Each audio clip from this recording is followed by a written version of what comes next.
تم ہو بارے باغ رضوان تم سے ہے بارے باغ رضوان تم سے ہے زیب جنا تم ہو خدا کی سلطنت کا دو جہاں میں کون دولہا ہے خدا کی سلطنت کا دو جہاں میں کون دولہا ہے تم ہی تم ہو تم ہی تم ہو تم ہی تم ہو تم ہی تم ہو یہاں تم ہو وہاں تم ہو بہارے جاں فضا تم ہو نسیم داستاں تم ہو اور مقطع ملاحظہ فرمائیں کہ ریاضت کے یہی دن ہیں بڑھاپے میں کہاں ہمت ریاضت کے یہی دن بڑھاپے میں کہاں ہمت جو کچھ کرنا ہو اب کر لو جو کچھ کرنا ہو اب کر لو ابھی نوری جوان تم ہو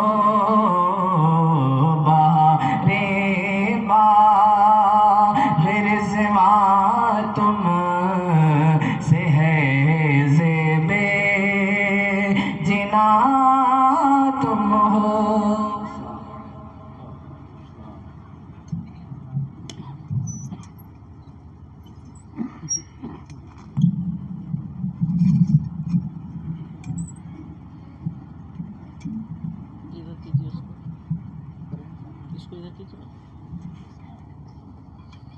اس میں ہلکا کریک ڈالا ہے اسی پہ لب میں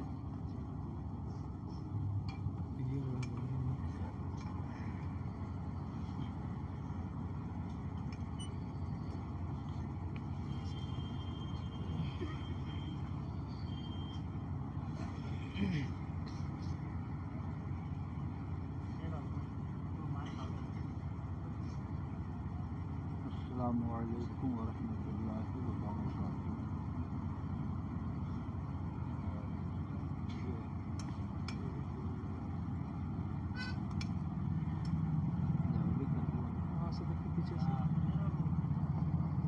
کیا ہوگا بابو دیکھو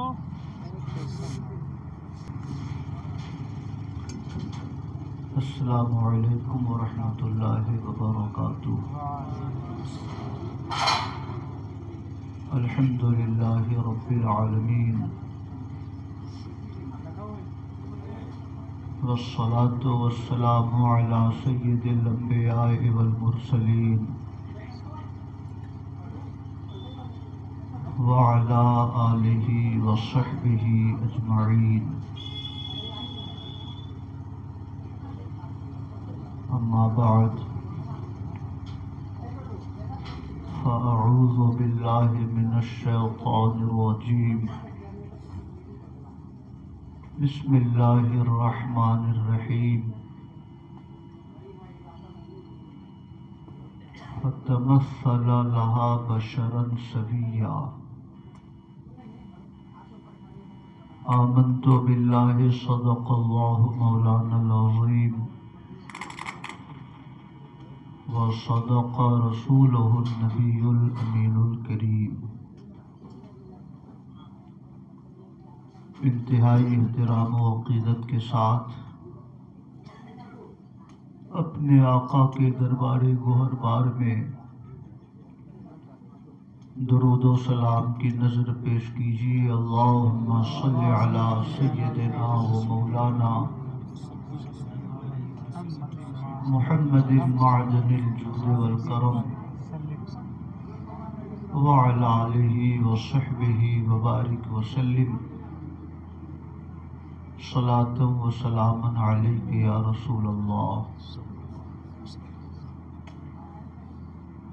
رفیقان گرامی، آج کی اس بابرکت مجلس کا اہتمام عالی جناب محمد ہارون رشید صاحب اور ان کے بھائی مبارک حسین صاحب اور دیگر اہل خانہ نے کیا ہے، جس سے تذکرہ غوث الورا بھی مقصود ہے، اپنی والدہ مرحومہ کے لیے ایصال ثواب بھی ان کے پیش نظر ہے، اور کسی بچے کا عقیقہ بھی اسی موقع سے ہونا ہے۔ دعا کر لیجئے اللہ رب العزت اس مجلس کو اپنے کرم سے قبول فرمائے اور ہم سب کے اوپر اپنی رحمتوں کا، اپنی عنایتوں کا اور اپنی برکتوں کا سایہ دراز فرمائے۔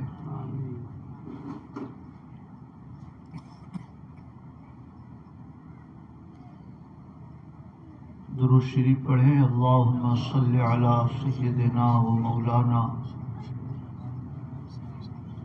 محمد معدن الجود والکرم وعلی آلہ وصحبہ وبارک وسلم صلاۃ و سلاما علیک یا رسول اللہ۔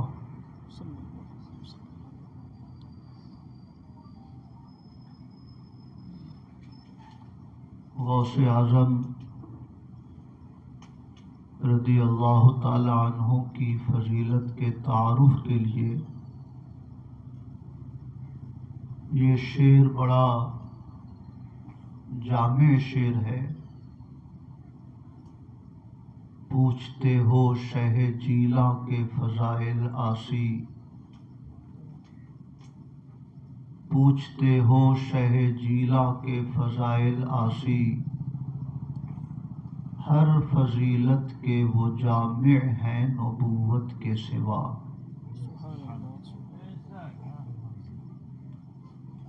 اور یہ شعر بھی برمحل ہے کہ غوث اعظم درمیان اولیاء چوں محمد درمیان انبیاء۔ جس طرح انبیاء کرام کے درمیان سید عالم صلی اللہ تعالی علیہ وسلم بے مثال ہیں، اسی طرح اولیاء کرام کے درمیان غوث اعظم رضی اللہ تعالی عنہ کی ذات بے مثال ہے۔ اس لیے غوث اعظم رضی اللہ تعالی عنہ کا تذکرہ ہر دور میں ہوتا رہا ہے اور ہر دور میں انشاءاللہ ہوتا رہے گا۔ سال گزشتہ مجھے ایسا یاد آتا ہے کہ میں نے ذکر کیا تھا کہ اللہ رب العزت نے نبوت کے ساتھ ساتھ ولایت کے سب سے اونچے مقام پر اور غوثیت کبریٰ کے مقام پر آقا کریم صلی اللہ علیہ وسلم کو فائز فرمایا۔ نبی کریم صلی اللہ تعالی علیہ وسلم کے بعد غوثیت کبریٰ کا یہ مقام حضرت صدیق اکبر کو ملا۔ حضرت صدیق اکبر کے بعد غوثیت کبریٰ کا یہ منصب حضرت عمر فاروق کے حصے پہ آیا۔ ان کے بعد حضرت عثمان غنی غوث اعظم بنے۔ پھر علی مرتضیٰ رضی اللہ تعالی عنہ نے اس مسند عزت کو رونق بخشی۔ تھوڑا سا فرق ہے اہل سنت کے موقف میں اور شیعوں کے موقف میں۔ اہل سنت کے نزدیک آقا کریم صلی اللہ تعالی علیہ وسلم کے بعد تینوں خلفائے راشدین اس منصب پہ فائز ہوئے، اور ان کے بعد اللہ تعالیٰ نے یہ منصب حضرت علی مرتضیٰ کو عطا فرمایا۔ مگر شیعہ نبی کریم صلی اللہ تعالی علیہ وسلم کے بعد اس منصب پر حضرت علی مرتضیٰ کو فائز مانتے ہیں۔ سمجھ رہے ہیں؟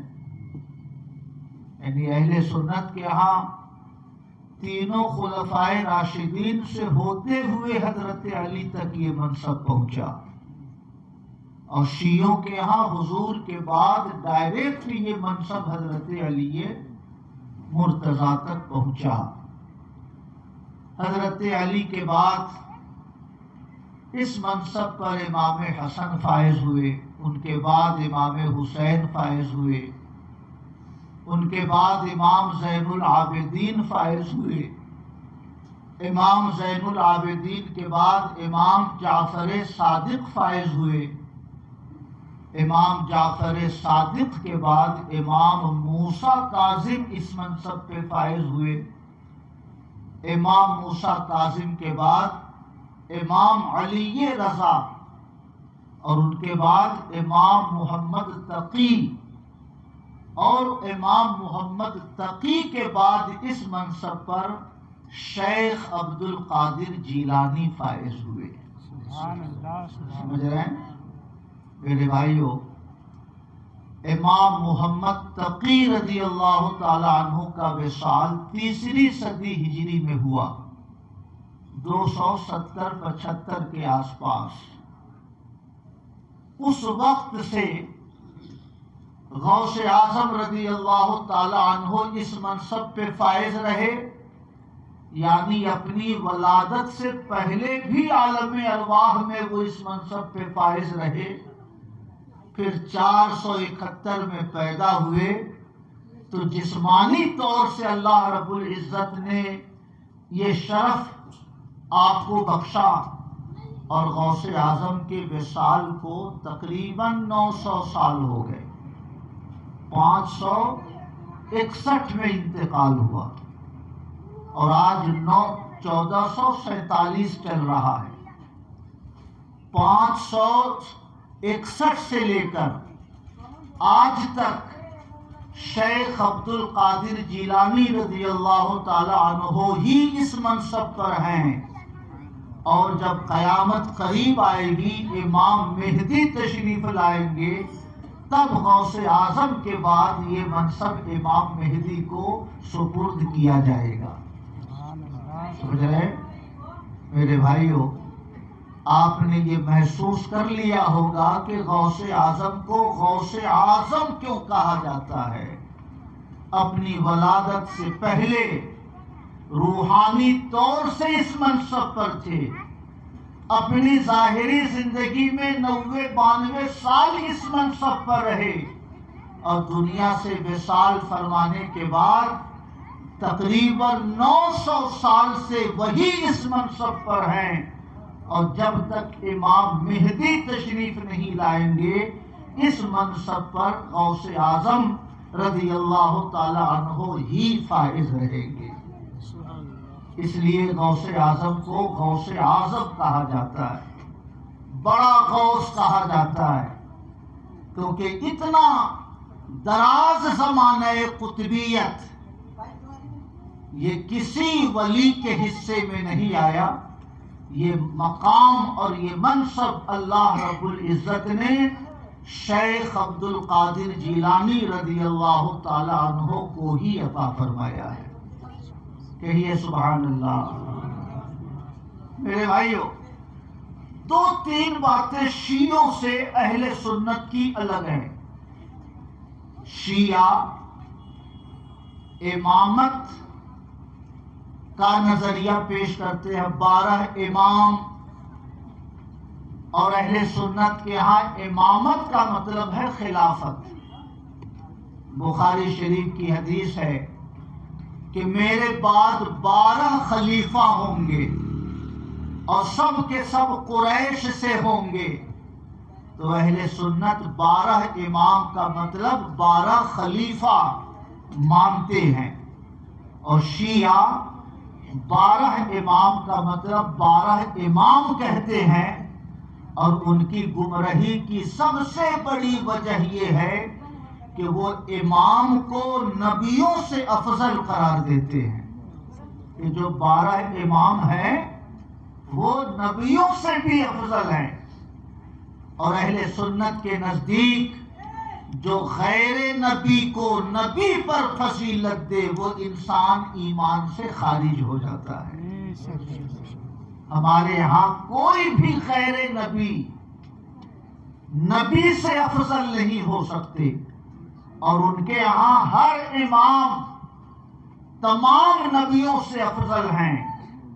اس لیے آپ یوٹیوب پر سنتے ہوں گے امام موسیٰ علیہ السلام، امام حسن علیہ السلام، امام حسین علیہ السلام، امام محمد تقی علیہ السلام۔ یہ علیہ السلام شیعہ کہاں سے لاتے ہیں؟ کیونکہ ان کے یہاں جو 12 امام ہیں وہ نبیوں سے افضل ہیں، تو جیسے اہل سنت نبی کو علیہ السلام کہتے ہیں، اسی طرح یہ شیعہ 12 اماموں کو علیہ السلام کہہ کر یاد کرتے ہیں۔ ہمارے یہاں کسی بھی غیر نبی کو علیہ السلام کہنا یہ درست نہیں ہے۔ اس فتنے کا بانی طاہر القادری ہے، اسی نے سب سے پہلے ائمہ اہل بیت کو علیہ السلام کہہ کر ذکر کرنا شروع کیا، ورنہ اہل سنت کا یہ تقریباً اجماعی موقف ہے کہ علیہ السلام یہ نبیوں کے لیے خاص ہے، کسی غیر نبی کو علیہ السلام نہیں کہا جا سکتا ہے۔ سمجھ رہے ہیں میرے بھائیوں؟ حضرت علی مرتضیٰ رضی اللہ تعالی عنہ کا مزار نجف شریف میں ہے۔ مزار شریف پر شیعوں نے ایک حدیث لکھ رکھی ہے، خلقت انا وعلی من نور اللہ، میں یعنی میرے آقا اور علی یہ دونوں اللہ کے نور سے پیدا ہوئے۔ تو اللہ کے نور سے پیغمبر پیدا ہوئے، پیغمبر سارے نبیوں سے افضل ہیں، تو اللہ کے نور سے حضرت علی پیدا ہوئے، تو حضرت علی بھی نبیوں سے افضل ہیں، اور حضرت علی کی یہ 11-12 جو اولاد ہیں یہ بھی نبیوں سے افضل ہیں۔ سمجھ رہے ہیں؟ یہ ان کا کفریہ عقیدہ ہے۔ اہل سنت کے نزدیک کوئی بھی غیر نبی سے افضل نہیں ہو سکتا ہے۔ دوسرا جو ان کا کافرانہ عقیدہ ہے وہ یہ ہے، یا گمراہ کن عقیدہ ہے، کافرانہ نہیں، گمراہ کن عقیدہ ہے ان کا، کہ وہ پیغمبر کے بعد سب سے افضل حضرت علی مرتضیٰ کو کہتے ہیں۔ یہ گمراہ کن نظریہ ہے ان کا۔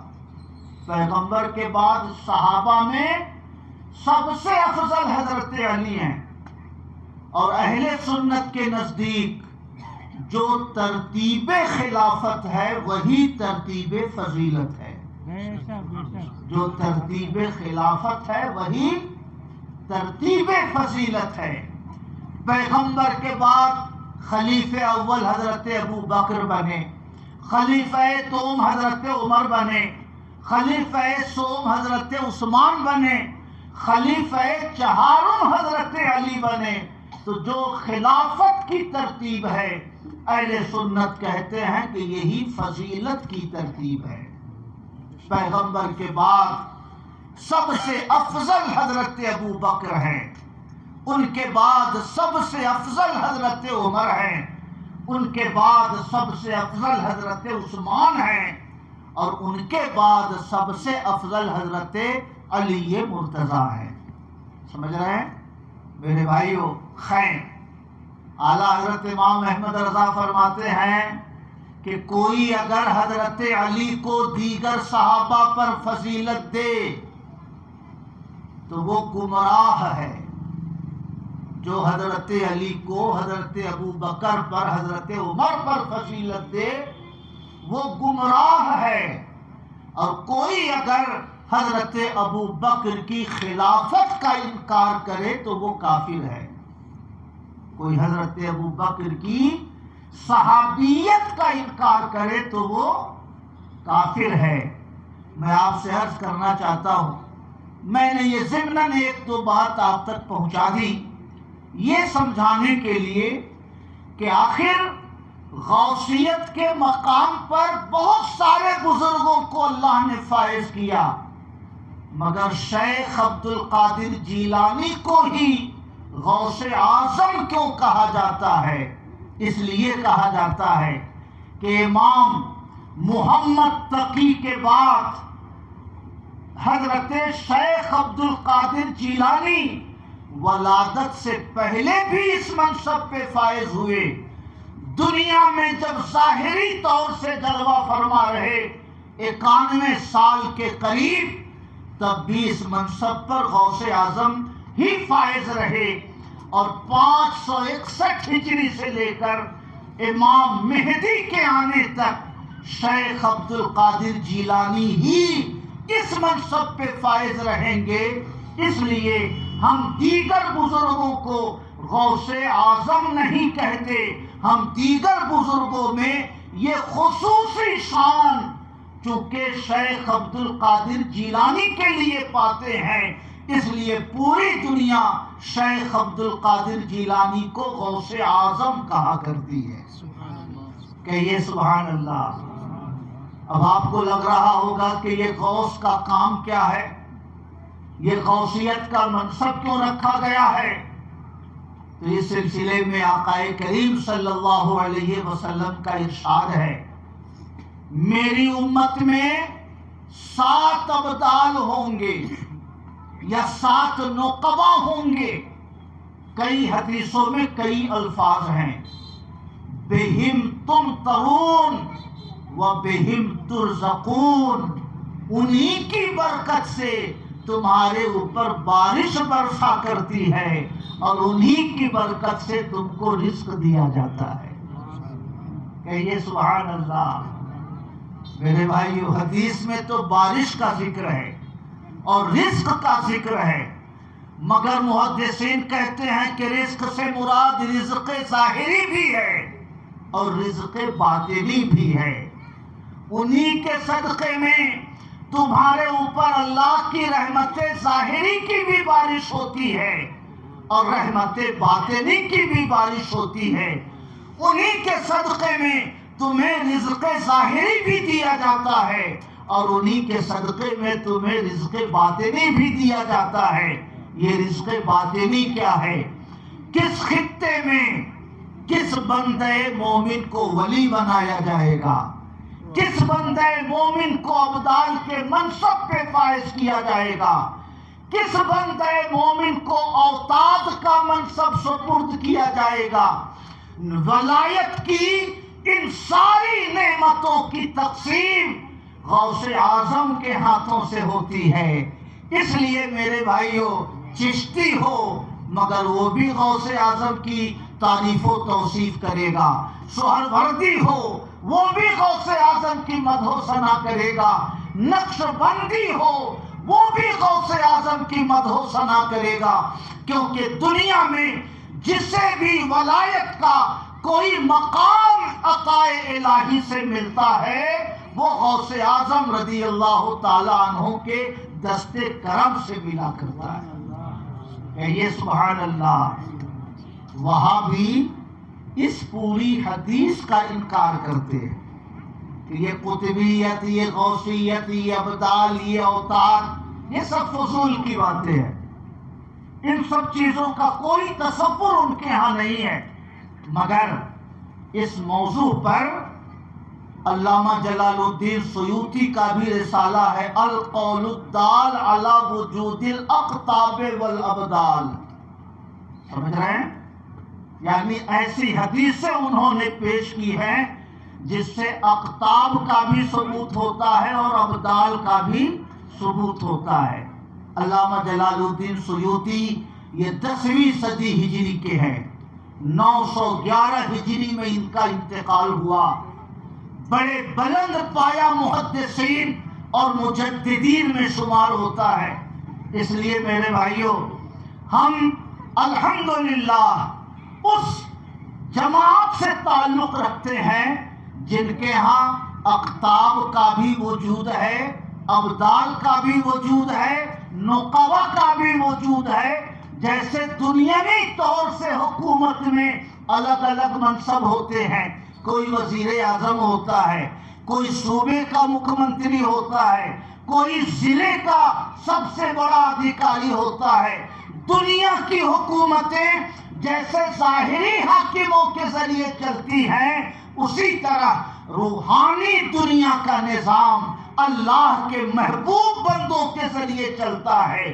پورے عالم کی ولایت اللہ نے مدینے کے تاجدار کو عطا فرمائی ہے، پورے عالم کی قطبیت اللہ نے شیخ عبد القادر جیلانی کو عطا فرمائی ہے، اور ہر خطے کا ابدال الگ الگ ہوتا ہے۔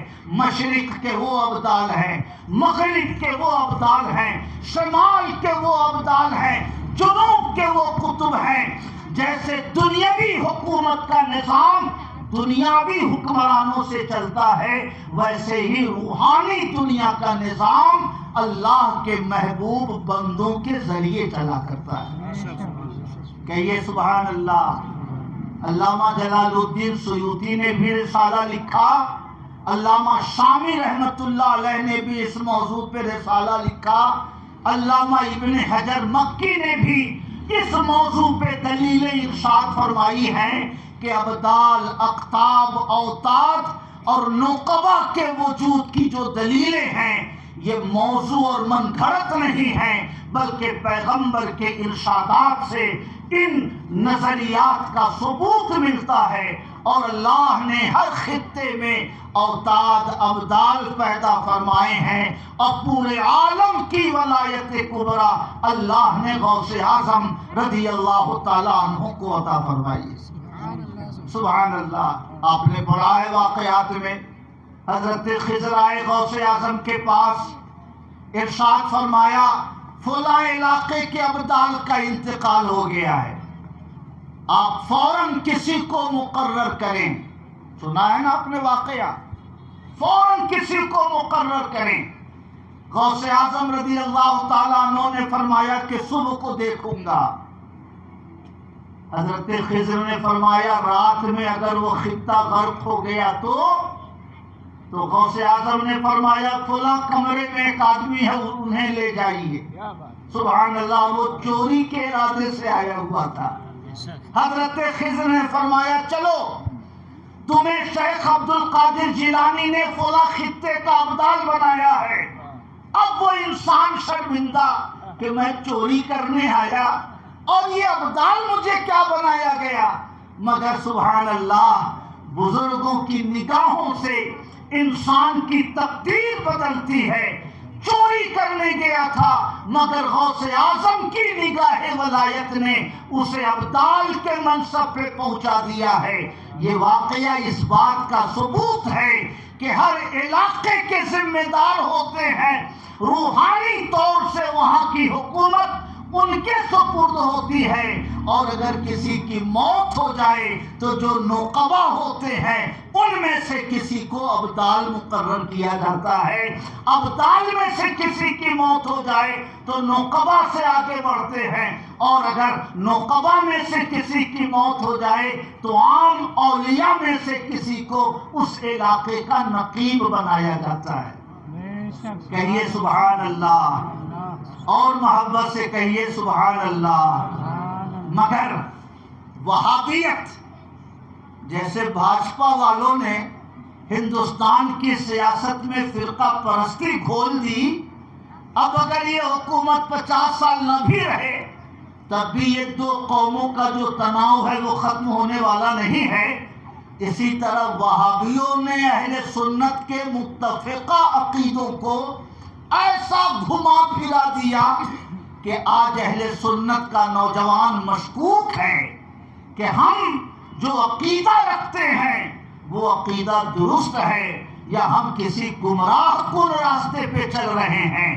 مولانا امام الدین وہ غوث اعظم کی فضیلت بیان کرتے ہیں، حافظ جمیل غوث اعظم کا مقام و مرتبہ بیان کرتے ہیں، مولانا خلیل غوث اعظم سے مدد مانگنے کی بات پیش کرتے ہیں، اور یوٹیوب والے صبح و شام پانی پی پی کر سمجھاتے ہیں کہ اللہ کے سوا کسی سے مدد نہیں مانگی جا سکتی، تو ہم اپنے علماء کی بات قبول کریں یا ان لوگوں کی بات کو ہم تسلیم کریں۔ ایک نوجوان شک و شبہ کی وادی میں بھٹکتا رہتا ہے، اگر عالموں کی صحبت میسر ہوئی، اللہ کا کرم دستگیر ہوا، تب تو وہ جڑا رہتا ہے، ورنہ اولاً وہ صلح کلی بنتا ہے اور آخراً وہ وہابیت کے دلدل میں جا کر گر جاتا ہے نا ایسا؟ مگر میرے بھائیوں، میں آپ سے یہ عرض کرنا چاہتا ہوں، غوثیت کا مقام، غوث اعظم کی شان اور غوث اعظم کے مقام و مرتبے کے حوالے سے جو تفصیلات علماء اہل سنت پیش کرتے ہیں، الحمدللہ ان تفصیلات کا سراغ بزرگوں کی کتابوں میں بھی ہے۔ وہابیوں کے جو مسلمہ بزرگان دین ہیں ان کی کتابوں میں بھی ان نظریات کا ثبوت ہے۔ اس لیے ہم کسی شک و شبہ میں نہیں ہیں، بلکہ 1000% یقین رکھتے ہیں کہ جیسے ایک دنیاوی حکمران ہوتا ہے ویسے ہی اللہ نے عالم روحانی دنیا کا بھی مختلف حکمراں مقرر کر رکھا ہے۔ دنیا کا نظام دنیاوی حکمرانوں سے چلتا ہے اور روحانی دنیا کا نظام اللہ کے محبوب بندوں سے چلا کرتا ہے۔ کہیے سبحان اللہ، درود شریف پڑھیں، اللہم صلی علی سیدنا و مولانا محمد معدن الجود والکرم وعلی آلہ وصحبہ وبارک وسلم صلاۃ و سلاما علیک یا رسول اللہ۔ میں 2-3 باتیں آپ سے عرض کرنا چاہتا ہوں۔ ہندوستان میں وہابیت کا جو بانی ہے اس کا نام مولوی اسماعیل دہلوی ہے۔ سنا آپ نے؟ سنا ہے نا آپ نے مولوی اسماعیل کا نام؟ آپ کے پڑوس میں بھی بد مذہبوں کی مسجد ہے، تو کبھی نہ کبھی تو نام آ ہی جاتا ہوگا مولوی اسماعیل کا۔ پہلا شخص ہے ہندوستان کا جس نے تقویت الایمان لکھی، صراط مستقیم لکھی، اور اہل سنت کے بیشتر عقائد کو یا تو شرک والا عقیدہ کہا یا گمراہی اور بدعت والا نظریہ کہا، اور اس کتاب نے اختلاف کی ایسی آگ ہندوستان کی فضا میں لگائی کہ اس کو دنیا سے گئے ہوئے تقریباً 125 سال ہو گئے، مگر آج تک اختلاف و انتشار کی وہ آگ بجھ نہ سکی ہے۔ اس لیے آئیے اسماعیل دہلوی کے گھر کے کچھ لوگوں کی بات میں آپ لوگوں تک پہنچاتا ہوں۔ اور میں شروعات کرتا ہوں شاہ عبد الرحیم محدث دہلوی سے. کس سے؟ شاہ عبد الرحیم محدث دہلوی سے. تھوڑا سا شجرہ ان کا سمجھ لیجئے. مولوی اسماعیل دہلوی کے والد کا نام تھا شاہ عبد الغنی محدث دہلوی، اور اسماعیل دہلوی کے چچا کا نام تھا شاہ عبد العزیز محدث دہلوی. کیا نام تھا؟ شاہ عبد العزیز محدث دہلوی. یہ 4 بھائی تھے. اعلیٰ حضرت امام احمد رضا کے پیر و مرشد کا نام سید آل رسول احمدی، اور سید آل رسول احمدی کے استاذ کا نام شاہ عبد العزیز محدث دہلوی. گویا اعلیٰ حضرت کے وہ دادا استاذ ہیں اور بابائے وہابیت اسماعیل دہلوی کے سگے چچا ہیں. کون؟ شاہ عبد العزیز محدث دہلوی. ان کو سراج الہند کہا جاتا ہے. ہندوستان میں جیسے آج کے عہد میں اعلیٰ حضرت امام احمد رضا سے بڑا علمی خاندان پورے ہندوستان میں کوئی خانوادہ نہیں ہے، اسی طرح اعلیٰ حضرت کے عہد سے ذرا سا پہلے شاہ عبد العزیز کے خاندان سے بڑا خاندان، بڑا علمی گھرانہ کوئی اور گھرانہ نہیں تھا. اس کو شاہ ولی اللہ کا خاندان کہا جاتا تھا. شاہ عبد العزیز یہ اعلیٰ حضرت امام احمد رضا سے 33 سال پہلے کے ہیں. اعلیٰ حضرت کی پیدائش ہوئی 1272 اور مولوی اسماعیل دہلوی کی موت ہوئی 1239 ہجری میں. کتنے میں؟ 1239. 1 جوڑیے تو 40، 30 جوڑیے تو 70، 2 اور شامل کیجئے تو 72، یعنی اعلیٰ حضرت کے پیدا ہونے سے 33 سال پہلے شاہ عبد العزیز محدث دہلوی کا انتقال ہوا. بڑے بلند پایا محدث تھے، بلکہ خود مقام ولایت کے بڑے بزرگوں میں شمار کیے جاتے تھے. ان کے ایک شاگرد نے کہا حضور آج کل دلی کا نظام بڑا ڈھیلا ڈھالا چل رہا ہے، کون ہے آج کل کے دلی کے قطب؟ تو فرمایا چاندنی چوک کے فلاں چوراہے پر ایک شخص ٹھیلے پہ خربوزہ بیچ رہا ہے، وہی آج کل دلی کے قطب ہے. سمجھ رہے ہیں؟ اتنا یاد رکھیے کہ قطب کا پتہ اسی کو ہوتا ہے جو خود ولی کامل ہو. جو ولی نہ ہو وہ نہیں پہچان سکتا کہ قطب کون ہے آج کل کا. گئے کہا ذرا ہم کو خربوزہ کھانا ہے، خریدنا ہے، ذرا دکھلائیے. کاٹ کے دیا، تھوڑا سا کھا کے پھینک دیا. کہا یہ تو پھیکا ہے، دوسرے میں سے کاٹ کے دیجئے. اس میں سے کاٹ کے دیا، تھوڑا سا زبان پہ رکھا، کہا یہ بھی بے مزہ ہے، اس میں سے دیجئے. پورے ٹھیلے کا خربوزہ کٹوا کٹوا کے خراب کر دیا. کہا نہیں آپ کا خربوزہ ٹھیک نہیں ہے، میں چل دیے وہاں سے. کہا کہ ہاں حضور وہ خود ڈھیلے ڈھالے ہیں، اس لیے دلی کا نظام ڈھیلا ڈھالا چل رہا ہے. سمجھ رہے؟ کچھ دنوں کے بعد حساب کتاب بڑا ٹائٹ ہو گیا. تو اسی مرید نے کہا حضور آج کل دلی کا نظام بڑا سخت ہے، آج کل دلی کے قطب کون ہیں؟ کہا فلاں چوراہے پر فلاں شخص فلاں سامان بیچ رہا ہے، وہی آج کل دلی کا قطب ہے. گئے وہ کوئی سامان بیچ رہے ہوں گے، خربوزہ تربوز کچھ بھی. کہا مجھے لینا ہے، ذرا سا دکھلائیے. کاٹ کے دیا، کہا پھیکا ہے، پھینک دیا. کہا دوسرے میں سے دیجیے، دوسرے میں سے کاٹ کے دیا، کہا پھیکا ہے. ایک تھپڑ مارا. کہا فلانا خربوزہ والا ہم کو سمجھا ہے، لینا ہے تو لے ورنہ جا. لینا ہے تو لے ورنہ جا. کہا وہ قطب صاحب ٹائٹ آج کل آئے ہوئے ہیں، اس لیے دلی کا نظام ٹائٹ چل رہا ہے. خیر، میں یہ عرض کرنا چاہتا ہوں کہ یہ بڑی شان کے محدث تھے، دلی کی جامع مسجد میں نماز پڑھنے جاتے تھے تو امامہ کو اتنا نیچے کر لیتے تھے کہ آنکھ چھپ جاتی تھی. ویسے ہی جاتے ویسے ہی آتے. لوگ پوچھتے حضور آنکھ کھول کر کیوں نہیں جاتے؟ کہا لوگوں کو دیکھتا ہوں تو کوئی بندر کی شکل میں دکھتا ہے, کوئی گدھے کی شکل میں دکھتا ہے, کوئی جانور کی شکل میں دکھتا ہے, تو میں نہیں چاہتا کہ انسانوں کو ایسی شکل میں دیکھوں, اس لیے میں آنکھ بند کر کے جاتا ہوں اور آنکھ بند کر کے آتا ہوں. سمجھ رہے ہیں؟ انسان بندر نظر آئے کا مطلب اعمال کے اعتبار سے, اخلاق کے اعتبار سے کون کس مرتبے پر ہے.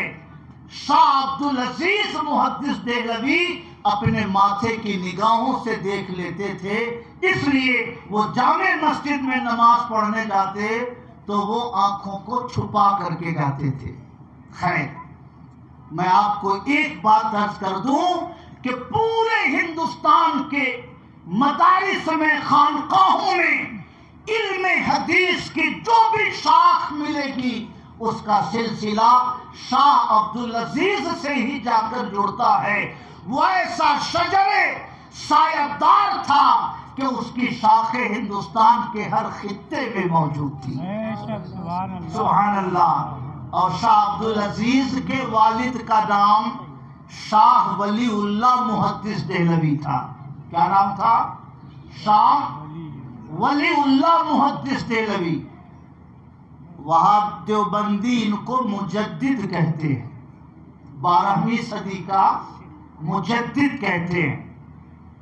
جیسے وجے نگر, کلکتہ اور بمبئی کے کسی مسلمان کے سامنے اعلیٰ حضرت کا نام لیجئے تو چہرہ چمک جاتا ہے, ویسے ہی کسی دیوبندی کے سامنے شاہ ولی اللہ کا نام لیجئے تو اس کے چہرے پہ رونق آ جاتی ہے. ہاں میرے بزرگ ہیں وہ, میرے امام ہیں وہ, مجدد ہیں وہ. خیر, ان کی علمی عظمت کا اعتراف اہل سنت کو بھی ہے اور دیوبندیوں کو بھی ہے. ان کا انتقال کب ہوا؟ 1176 ہجری میں. کب انتقال ہوا؟ 1176. اور اعلیٰ حضرت پیدا ہوئے 1272. 1272 سے 1176 گھٹائیے تو 96 سال کا فرق دونوں بزرگوں میں ہے. یعنی اعلیٰ حضرت کے پیدا ہونے سے 96 سال پہلے شاہ ولی اللہ کا انتقال ہو چکا تھا. کتنا؟ 96 سال پہلے. اور شاہ ولی اللہ کے والد کا نام شاہ عبد الرحیم محدث دہلوی تھا. اعلیٰ حضرت پیدا ہوئے 1272 میں اور شاہ عبد الرحیم کا انتقال 1131 ہجری میں ہوا. 1272 سے 1131 گھٹائیے تو 141 سال کا فرق دونوں بزرگوں میں ہے. یعنی اعلیٰ حضرت کے پیدا ہونے سے 141 سال پہلے شاہ عبد الرحیم کا انتقال ہو چکا تھا. یہ 3 نام یاد رکھیے. شاہ عبدالعزیز اسماعیل دہلوی کے چچا, یہ اعلیٰ حضرت سے 33 سال پہلے. شاہ ولی اللہ یعنی اسماعیل دہلوی کے دادا, یہ اعلیٰ حضرت سے 96 سال پہلے. اور شاہ عبد الرحیم یعنی اسماعیل دہلوی کے پردادا, یہ اعلیٰ حضرت سے کتنا پہلے؟ 141 سال پہلے کے یہ محدث ہیں. حضرت اورنگزیب کے زمانے کے ہیں. میرے بھائیوں, جب حضرت اورنگزیب نے فتاوی عالمگیری لکھوائی اور اس کی پروف ریڈنگ کا کام سپرد کرنے کے لیے علماء کا انتخاب ہونے لگا تو ایک نام شاہ عبد الرحیم کا بھی تھا. اس کا مطلب ہے کہ شاہ عبد الرحیم کا شمار ہندوستان کے معتمد اور مستند علماء اور محدثین میں کیا جاتا تھا. سمجھ رہے ہیں؟ خیر, اور ایک نام اور یاد کر لیجئے, قاضی ثناء اللہ پانی پتی. کیا نام ہے؟ قاضی ثناء اللہ پانی پتی. پانی پت میں ان کا مزار ہے. ان کی ایک کتاب ہے تفسیر مظہری. ان کے پیر و مرشد کا نام تھا مرزا مظہر جانے جانا، انہی سے مرید تھے۔ شاہ عبدالعزیز فرماتے تھے کہ قاضی ثناء اللہ بیہقی وقت ہیں، یعنی جیسے امام بیہقی کی شان بہت اونچی تھی، آج کے زمانے میں قاضی ثناء اللہ کا مقام بھی اتنا ہی اونچا ہے۔ قاضی ثناء اللہ کا انتقال کب ہوا؟ 1225 ہجری، اور اعلیٰ حضرت پیدا ہوئے 1272، یعنی اعلیٰ حضرت کے پیدا ہونے سے 47 سال پہلے کے یہ بزرگ ہیں، محدث ہیں، مفسر ہیں، جن کا نام قاضی ثناء اللہ پانی پتی ہے۔ سمجھ رہے ہیں میری بات؟ یہ 4 نام یاد رکھیے، مگر اتنا ذہن نشی رکھیے گا کہ یہ سب اعلیٰ حضرت سے پہلے کے ہیں۔ اعلیٰ حضرت سے پہلے ان سارے بزرگوں کا انتقال ہو چکا تھا۔ اس لیے میرے بھائیوں، اگر اعلیٰ حضرت کے بعد نیاز شروع ہوئی، اگر اعلیٰ حضرت کے بعد میلاد کی مجلس شروع ہوئی، تب تو یہ الزام صحیح ہے کہ میلاد مولانا احمد رضا نے شروع کیا، فاتحہ مولانا احمد رضا نے شروع کیا، مزارات اولیاء پہ جانا امام احمد رضا نے شروع کیا۔ لیکن امام احمد رضا کے پیدا ہونے سے پہلے بھی ان بزرگوں کے یہاں اگر ان مراسم کا وجود تھا تو اس کا صاف مطلب ہے کہ ان مراسم کو امام احمد رضا نے شروع نہیں کیا۔ امام احمد رضا کے پیدا ہونے سے پہلے اسماعیل دہلوی کے باپ دادا بھی ان مراسم کو انجام دیتے تھے۔ یہ اعلیٰ حضرت کا کرم ہے کہ پوتے نے مٹانا چاہا اور اعلیٰ حضرت نے اس کے باپ دادا کے مراسم کو مٹنے سے بچا لیا۔ محبت سے کہیے سبحان اللہ۔ نعرہ تکبیر، نعرہ رسالت، حضرت اعلیٰ حضرت، نعرہ تکبیر، نعرہ رسالت۔ خیر، اب 2-3 باتیں میں عرض کرتا ہوں۔ شاہ عبدالرحیم محدث دہلوی، یاد ہے نا، اسماعیل دہلوی کے پردادا، اور اعلیٰ حضرت سے 150 سال پہلے کے، 141 سال پہلے کے، وہ لکھتے ہیں انفاس العارفین میں، شاہ ولی اللہ لکھتے ہیں کہ میرے والد کریم فرماتے تھے کہ ہر سال میں 12 ربیع الاول کے دن نبی کی میلاد پڑھتا تھا اور حاضرین مجلس میں شیرینی تقسیم کراتا تھا۔ ایک سال غربت کی وجہ سے گھر میں کچھ نہیں تھا سوائے گڑ اور بھنے ہوئے چنے کے، گھر والوں نے وہی بھیجا، میں نے نبی کی میلاد پڑھی اور وہی گڑ چنا میں نے لوگوں میں بٹوا دیا۔ دل میں قلق تھا کہ میں ہمیشہ اچھی اچھی مٹھائیاں بٹواتا تھا، اب کی بار گڑ چنا میں بٹوا سکا۔ رات میں خواب دیکھتا ہوں کہ آقا کریم صلی اللہ علیہ وسلم تخت پہ تشریف فرما ہے، نیچے صحابہ جلوہ فرما ہے، صحابہ نیاز کی چیزیں بڑھا رہے ہیں، حضور یہ فلاں نے بھیجا ہے، حضور یہ فلاں نے بھیجا ہے، حضور یہ فلاں نے بھیجا ہے۔ حضور تھوڑی سی چیز زبان مبارک پہ رکھتے ہیں، باقی صحابہ میں تقسیم کرا دیتے ہیں۔ اچانک میں نے دیکھا کہ ایک صحابی نے میرے بھنے ہوئے چنے حضور کی طرف بڑھائے، حضور نے مسکراتے ہوئے ایک چنا زبان مبارک پہ رکھا اور بقیہ صحابہ میں تقسیم کرا دیا۔ میرے دل کو تسلی ہوئی کہ چلو میرے آقا نے میرے بھنے ہوئے چنوں کو بھی قبول فرما لیا۔ محبت سے کہیے سبحان اللہ۔ میرے بھائیوں، میں آپ سے یہ عرض کرنا چاہتا ہوں، اس سے 3 باتیں سمجھ میں آتی ہے۔ ہر سال نبی کی میلاد پڑھتے تھے۔ اعلیٰ حضرت کے پیدا ہونے سے 141 سال پہلے تو انتقال ہوا، انتقال سے پہلے پڑھتے تھے۔ اس کا مطلب یہ ہوا کہ اعلیٰ حضرت کے پیدا ہونے سے 150 سال پہلے بابائے وہابیت کے پردادا بھی نبی کی میلاد پڑھتے تھے، اور صرف میلاد نہیں پڑھتے تھے بلکہ شیرینی بٹواتے تھے۔ اس کا اس سے صاف ظاہر ہے کہ میلاد پڑھنا یہ امام احمد رضا کی ایجاد نہیں ہے، نیاز پیش کرنا یہ امام احمد رضا کی ایجاد نہیں ہے۔ امام احمد رضا کے خاکدان گیتی پر قدم رکھنے سے 150 سال پہلے اسماعیل دہلوی کے خاندان کے بزرگوں نے بھی میلاد پڑھی ہے، اور شیرینی نبی کریم کے نام پر لوگوں میں تقسیم کرایا ہے۔ یہ تو اعلیٰ حضرت کا کرم ہوا کہ پردادا نے میلاد پڑھی، اب پڑ پوتا کو لگنے لگا کہ شرک ہے۔ پردادا نے شیرینی تقسیم کرائی اور پر پوتے کو لگنے لگا کہ یہ تو بدعت ہے۔ پردادا نے میلاد پڑھی، شرک نہیں تھا۔ دادا شاہ ولی اللہ نے انفاس العارفین میں لکھا، شرک نہیں تھا۔ چچا شاہ عبدالعزیز نے نقل کیا، اپنے فتاوی میں شرک نہیں تھا۔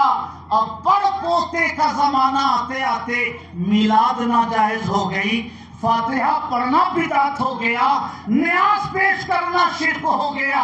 اس کا مطلب ہے کہ غلطی پردادا نے نہیں کی ہے، غلطی دادا نے نہیں کی ہے، چوک چچا سے نہیں ہوئی ہے، غلطی پڑ پوتے سے ہوئی ہے، جس نے اپنی جہالت کی بنیاد پر بڑے بڑے بزرگوں کے رائج کردہ مراسم کو سمجھنے میں غلطی کر دی، اور جو بزرگوں کا طریقہ تھا ان طریقوں کو اس نے شرک ثابت کرنے کی کوشش کر دی۔ کہیے سبحان اللہ۔ میرے بھائیو، میں یہ سمجھتا ہوں کہ بڑے بڑے جلسوں سے زیادہ نفع بخش چھوٹی مجلسیں ہوتی ہیں، اس لیے غور سے باتیں سنیے تاکہ آپ کا بھی ایمان محفوظ رہے اور آپ کی نسل کا بھی قدم مسلک اعلیٰ حضرت پر قائم رہے۔ میں اس سے یہ بات بھی ظاہر ہوتی ہے کہ نیاز جو ہم پیش کرتے ہیں، یہ ایسا نہیں کہ ہم نے بنایا مولانا خلیل صاحب نے تناول کر لیا، میں نے بنایا مولانا امام الدین صاحب نے نوش کر لیا، معاملہ صرف ہم ہی دونوں میں ہے، ایسا نہیں۔ جس بزرگ کے نام سے ہم نیاز پیش کرتے ہیں، نیاز کی وہ چیزیں عالم برزخ میں فرشتے ان بزرگوں کی خدمت میں پہنچاتے ہیں، تبھی تو صحابہ نیاز کی چیزیں بڑھاتے تھے، حضور تھوڑا سا لیتے تھے، صحابہ میں تقسیم کرا دیتے تھے۔ شاہ عبد الرحیم نے کہا کہ حضور نے میرا بھی چنا تناول فرمایا، مجھے خوشی ہوئی کہ میرے چنوں کو بھی میرے آقا نے قبول فرما لیا۔ کہیے سبحان اللہ۔ اور ایک اور اچھی بات میں آپ سے عرض کر دوں، ہمارے ممتاز صاحب کبھی کبھی آتے ہیں، اور جب آتے ہیں تو ان کی بات مجھے یاد آتی ہے۔ قادریہ گرلز کالج کی چھت ڈھلنے والی تھی، 150 کنٹل کی ضرورت تھی۔ ہم لوگ پہنچے ان کی خدمت میں، کہ ایک ایک کنٹل دونوں بھائی دے دیجئے، 150 لوگ ہو جائیں گے تو چھت کا کام آسان ہو جائے گا۔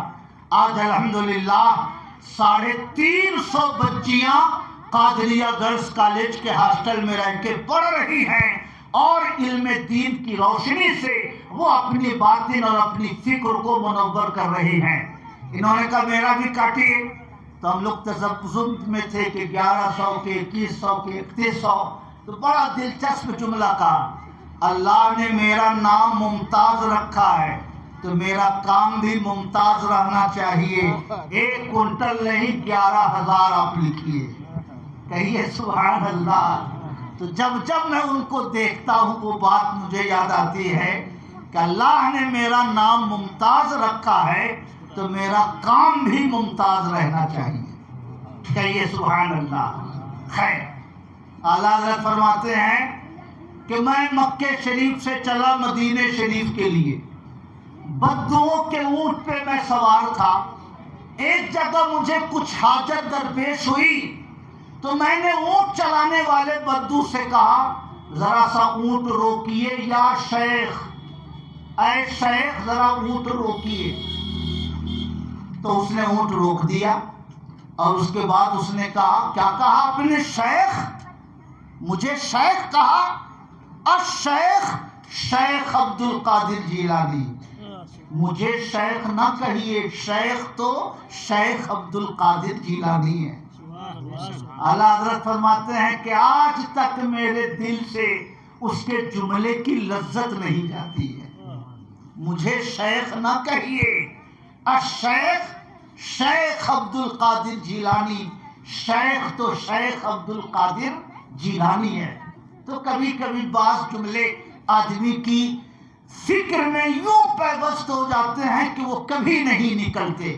سبحان اللہ، خانہ کعبہ سامنے تھا، رات کے 2:30-3 بجے تھے، ہم لوگ توفیق الہی سے بیٹھے تھے مسجد حرام میں، ایک بغل میں تیونس کا آدمی بیٹھا تھا، میرے اندازے سے 50 کے آس پاس عمر رہی ہوگی، داڑھی تو نہیں تھی مگر چہرہ بڑا روشن تھا، اور جبہ میں تھے وہ جناب، ان کے ہاتھ میں میں نے کتاب دیکھی وظیفے کی، تو میں نے ایسے پلٹ کے دیکھا تو اس میں لکھا تھا اوراد الشیخ عبد القادر جیلانی، تو شیخ عبد القادر کا وظیفہ۔ تو میں نے ان سے پوچھا کہ شیخ عبد القادر کو جانتے ہیں آپ؟ تو کہا سبحان اللہ، شیخ عبد القادر جیلانی کو کون نہیں جانتا، وہ تو ہمارے شیخ ہیں، ہمارے مرشد ہیں، ہمارے آقا ہیں۔ جب یہ جملہ انہوں نے کہا تو لگا کہ اپنی برادری کے آدمی ہیں۔ تو میں نے کہا ہندوستان کے وہابی کہتے ہیں کہ نبی کو وسیلہ بنانا شرک ہے۔ اللہ جب ہماری آوازیں سنتا ہے، اللہ جب ہماری حاجتوں کو جانتا ہے، تو بیچ میں نبی کو وسیلہ بنانے کی کیا ضرورت ہے؟ توسل کو وہابی شرک کہتے ہیں، تو آپ کے ملک کے لوگ کیا کہتے ہیں؟ اس شخص نے کہا الحمدللہ میرے پیغمبر ہمارے لیے وسیلہ ہیں، اور اس نے بڑا قیمتی جملہ کہا، ہوا شیخنا ہوا رسولنا ہوا وسیلتنا فی الدارین، میرے آقا میرے شیخ ہیں، میرے آقا میرے مرشد ہیں، میرے آقا دنیا اور آخرت میں میرے لیے وسیلہ ہے۔ اور خانہ کعبہ کی طرف اشارہ کر کے کہا وَلَوْلَاهُ لَمَا كَانَتِ الْكَعْبَةُ، اگر میرے آقا نہ ہوتے تو یہ سامنے جو کعبہ دکھ رہا ہے یہ کعبہ بھی نظر نہیں آتا۔ سبحان اللہ، وَلَوْلَاهُ لَمَا كَانَتِ الْكَعْبَةُ، اگر وہ نہ آتے تو یہ بھی نہیں آتا۔ آج تک اس نوجوان کے جملے کی لذت میرے دل سے بھی نہیں جاتی ہے۔ اللہ تعالیٰ اس نوجوان کو سلامت رکھے۔ خیر، میں یہ عرض کر رہا تھا کہ نیاز کی چیزیں یہ پہنچتی ہیں بزرگوں کی خدمت میں، تبھی تو آقا کی خدمت میں صحابہ پیش کر رہے تھے نیاز کی چیزیں۔ اور اس زمانے کا ایک بڑا مشہور نام مجدد الف ثانی شیخ احمد سرہندی کا ہے۔ اکبر نے جب ہندوستان میں دین الہی کا فتنہ کھڑا کیا، اذانوں پہ پابندی لگائی، اس نے ہولی اور دیوالی پر ملک کو سجانا شروع کیا، اس نے 4 پیر والے جانوروں کی قربانی پہ پابندی لگائی، تو اس کے فتنوں کا ڈٹ کر جس بزرگ نے مقابلہ کیا ان کا نام شیخ احمد سرہندی ہے، جن کو مجدد الف ثانی کہا جاتا ہے۔ انہی کے پیر بھائی شیخ عبد الحق محدث دہلوی تھے، انہوں نے تصنیفات کے ذریعے اس کے فتنے کا مقابلہ کیا، اور انہوں نے اپنے مکتوبات کے ذریعے اس کے فتنے کا مقابلہ کیا۔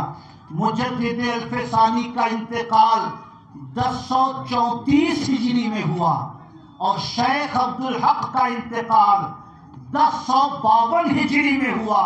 یہ دونوں آپس میں پیر بھائی ہیں، خواجہ باقی باللہ کے مرید ہیں۔ مجدد الف ثانی نے اپنے مکتوبات جلد نمبر 2 اور مکتوب نمبر 33 یا 36 میں لکھا کہ ایک بار میں نے آقا کو خواب میں دیکھا، میرے آقا جلوہ فرما ہیں، میں نے کہا السلام علیکم یا رسول اللہ، مگر آقا میری طرف متوجہ نہیں ہوئے۔ میں نے دوبارہ عرض کیا السلام علیکم یا رسول اللہ، مگر آقا میری طرف متوجہ نہیں ہوئے، اور چہرہ پھیر کر فرمایا من طعام بعائشہ بخانہ عائشہ می خورم، میں کھانا عائشہ کے گھر میں کھاتا ہوں، تو ہر کے مراد طعام فرستت بخانہ عائشہ فرستار، تو جو بھی مجھے نیاز کا کھانا بھیجے وہ عائشہ کے گھر میں بھیجے، کیونکہ میں عائشہ کے گھر میں کھانا کھاتا ہوں۔ کہیے سبحان اللہ، اور محبت سے کہیے سبحان اللہ۔ اس سے کیا سمجھ میں آیا؟ مجدد الفسانی فرماتے ہیں کہ مجھے یاد آیا کہ میں نبی کے لیے فاتحہ تو پڑھتا تھا، نیاز بھی پیش کرتا تھا، مگر حضرت عائشہ کا نام لینا میں بھول جاتا تھا۔ مگر جب حضور نے فرمایا کہ میں حضرت عائشہ کے گھر میں کھانا کھاتا ہوں، جسے بھی کھانا بھیجنا ہو وہ عائشہ کے گھر میں بھیجے، تب مجھے یاد آیا کہ حضور کی ناراضگی کی وجہ یہی ہے کہ میں حضرت عائشہ کا نام نہیں لیتا ہوں۔ اس کے بعد سے جب بھی میں نے نیاز پیش کی تو میں نے حضرت عائشہ کا نام ضرور شامل کیا۔ کہیے سبحان اللہ۔ کھانا پہنچتا ہے، ہمارے مرحومین، ہمارے بزرگان دین عالم برزخ کے لحاظ سے کھانے پینے کی چیزوں سے متمتع ہوتے ہیں، محظوظ ہوتے ہیں، تبھی تو آقا نے فرمایا کہ میں عائشہ کے گھر میں کھانا کھاتا ہوں، جسے بھی کھانا بھیجنا ہو وہ مجھے عائشہ کے گھر میں کھانا بھیجے۔ کہیے سبحان اللہ۔ اس لیے میرے بھائیوں، جب ازواج مطہرات کے گھر میں نہ بھیجنے سے حضور ناراض ہوتے ہیں تو درود بھی پڑھنا ہو تو کہو اللہم صلی وسلم وبارک علی سیدنا و مولانا محمد وعلی آلہ و اصحابہ و ذریاتہ و ازواجہ، سب کا نام شامل کرو، کیونکہ کھانا نہ پہنچے تو حضور کی توجہ نہیں ہوتی۔ تو درود بھی اگر حضرت فاطمہ کو شامل کر کے، حضرت عائشہ کو، حضرت خدیجہ کو شامل کر کے درود بھیجا جائے تو انشاءاللہ وہ درود حضور کی توجہ خاص کا ذریعہ ثابت ہوگا۔ محبت سے کہیے سبحان اللہ۔ درود شریف پڑھیے اللہم صلی علی سیدنا و مولانا محمد معدن الجود والکرم وعلی آلہ وصحبہ وبارک وسلم صلاۃ و سلاما علیک یا رسول اللہ۔ 1 گھنٹہ گزر گیا مگر ابھی 1% بات بھی میں آپ حضرات تک نہیں پہنچا سکا، اس لیے تھوڑی دیر اور میری بات کو ذرا سا گوارا کیجیے۔ شاہ عبد الرحیم محدث دہلوی نے فرمایا میں نیاز پیش کرتا تھا، میں میلاد پڑھتا تھا، شیرینی بٹواتا تھا، 1 سال کچھ نہ مل سکا تو چنا بٹوایا۔ اعلیٰ حضرت کے پیدا ہونے سے 150 سال پہلے حضرت شاہ عبد الرحیم نے میلاد پڑھی، شرک نہیں ہوا، نیاز پیش کی، بدعت نہیں ہوا۔ تو وجے نگر کا مسلمان اگر میلاد پڑھے گا کیوں بدعت ہو جائے گا؟ نیاز پیش کرے گا کیوں ناجائز ہو جائے گا؟ اس لیے الحمدللہ ہم اہل سنت اپنے بزرگوں کے نقش قدم پر ہیں، جو کام اسماعیل دہلوی کے دادا پر دادا کرتے تھے، الحمدللہ ہم غلامان احمد رضا بھی اسی انہی بزرگوں کے راستے پہ چل کر اپنی زندگی گزارنے کی کوشش کرتے ہیں۔ اس سے یہ بھی سمجھ میں آیا کہ اگر نیاز کا کھانا آقا کی خدمت میں پیش ہوتا ہے تو اگر غوث اعظم کی نیاز پیش کی جائے تو غوث اعظم کی خدمت میں بھی نیاز کا وہ کھانا ضرور پیش ہوتا ہے۔ سمجھ رہے ہیں؟ اور اگر آپ پریشان نہ ہو رہے ہوں تو ایک دلچسپ بات سناؤں. ایک بار کلکتہ میرا جانا ہوا لاک ڈاؤن سے 1 سال پہلے، آج سے 4-5 سال پہلے. ایک حاجی قاسم صاحب ہیں ٹکیا پاڑا میں، بڑے مشہور بڑے نیک آدمی، حضور مفتی اعظم ہند کے مرید. تو 14 محرم کو وہ اپنے مرشد کا عرس مناتے ہیں. ایک بار مجھے بھی انہوں نے دعوت دے دی، میں گیا.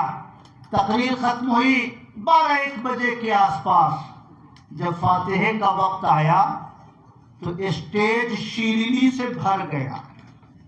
کم سے کم 50 قسم کی شیرینی لا کر رکھ دی گئی. کسی میں روٹی ہے، کسی میں انڈا ہے، کسی میں فرنی ہے، کسی میں کیلا ہے، کسی میں انگور ہے.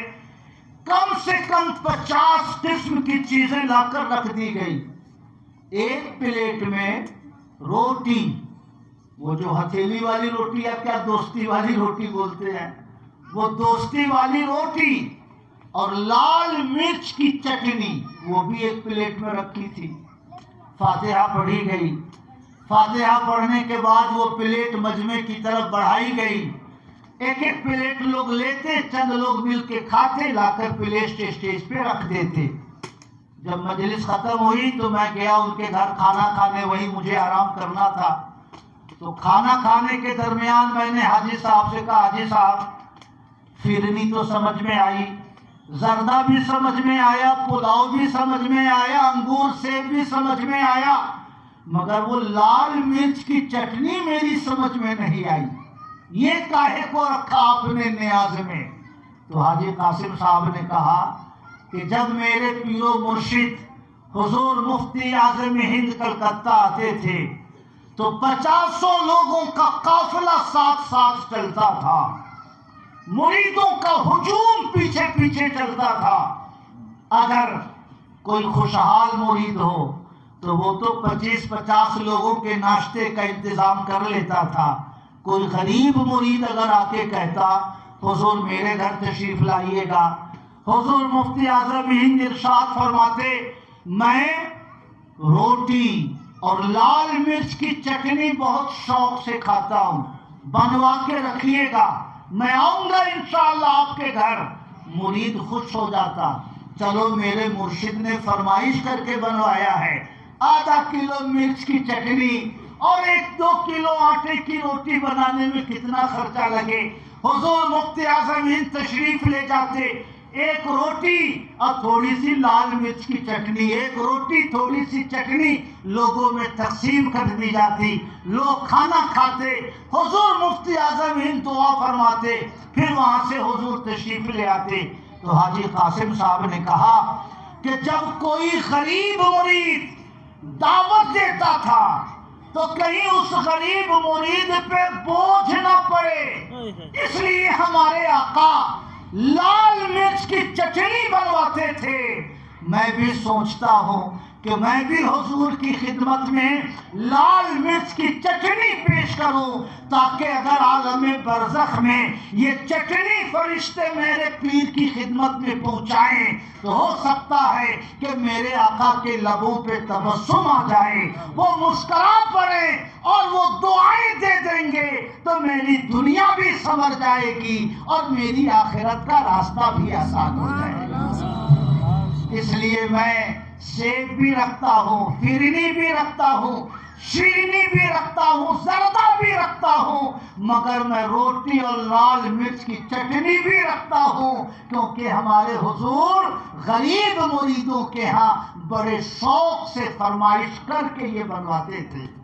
اس لیے وجے نگر کے مسلمانوں، میں آپ سے یہ عرض کرنا چاہتا ہوں، میلاد پڑھو، کیونکہ اعلیٰ حضرت کے پیدا ہونے سے 150 سال پہلے اسماعیل دہلوی کے پردادا بھی میلاد پڑھتے تھے.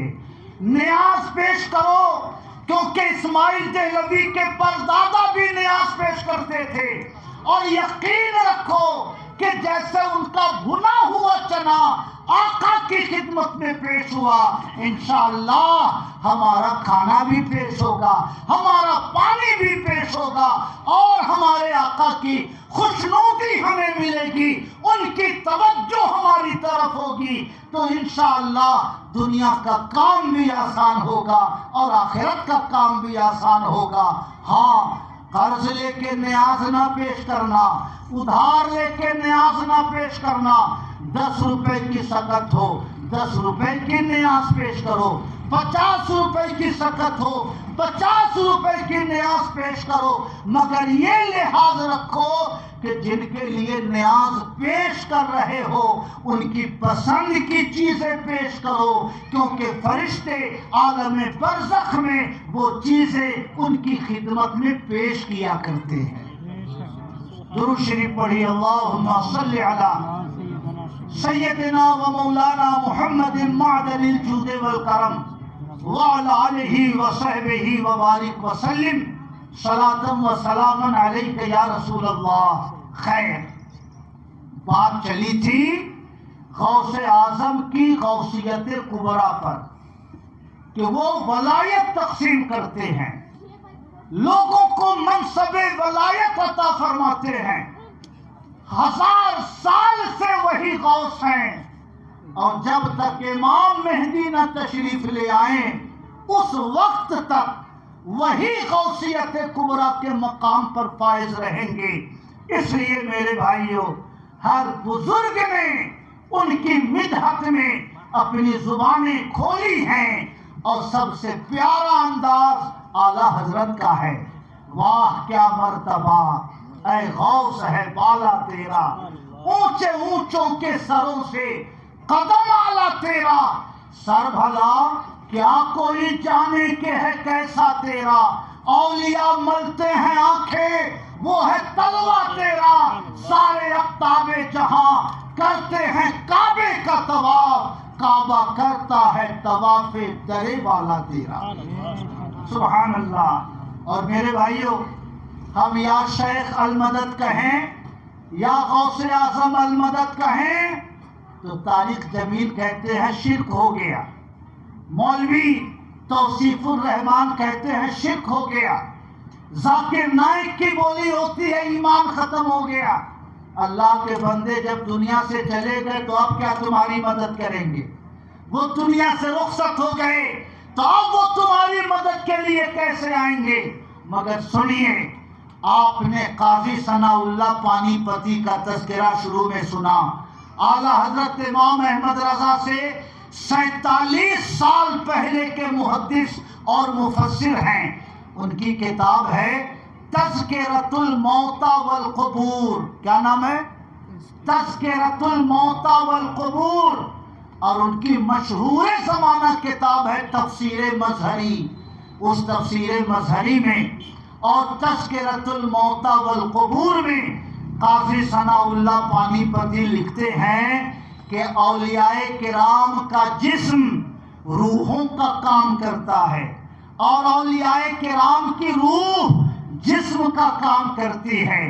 جو کام جسم کرتا تھا وہی کام ان کی روح کرتی ہے۔ اور لکھا تفسیر مظہری میں یسیرون فی اقطار السماوات والارض حیث شاؤ، اور آسمان و زمین میں جہاں چاہیں اولیاء کرام کی روحیں جاتی ہیں۔ وَيُمِدُّونَ أَوْلِيَاءَهُمْ، اور اپنے دوستوں کی مدد کرتی ہیں۔ وَيُخَرِّبُونَ أَعْدَاءَهُمْ، اور اپنے دشمنوں کو ہلاک و برباد کرتی ہیں۔ اعلیٰ حضرت نے نہیں کہا کہ روح دنیا میں جہاں چاہے آتی جاتی ہے، اپنے دوستوں کی مدد کرتی ہے، دشمنوں کو ہلاک کرتی ہے۔ اعلیٰ حضرت کے پیدا ہونے سے 47 سال پہلے شاہ ثناء اللہ قاضی ثناء اللہ پانی پتی نے تفسیر مظہری میں لکھا کہ اللہ کے نیک بندوں کی روحیں جہاں چاہے جاتی ہیں، جس کی چاہے مدد کرتی ہے۔ اس لیے ہم غوث اعظم کو مدد کے لیے پکارتے ہیں۔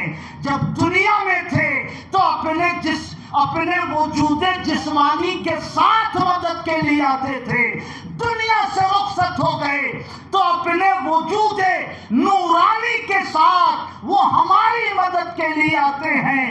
پہلے جو کام ان کا جسم کرتا تھا وہی کام اب اللہ کے اذن سے ان کی روح مبارک کیا کرتی ہے۔ سبحان اللہ سبحان اللہ۔ سمجھ رہے ہیں میری بات؟ بڑی قیمتی بات ہے یہ، اور یہ اتنی قیمتی بات ہے کہ میں نے اسی عبارت کے لیے 6000 خرچہ کیا، اسی عبارت کو دیکھنے کے لیے 6000 خرچہ کیا۔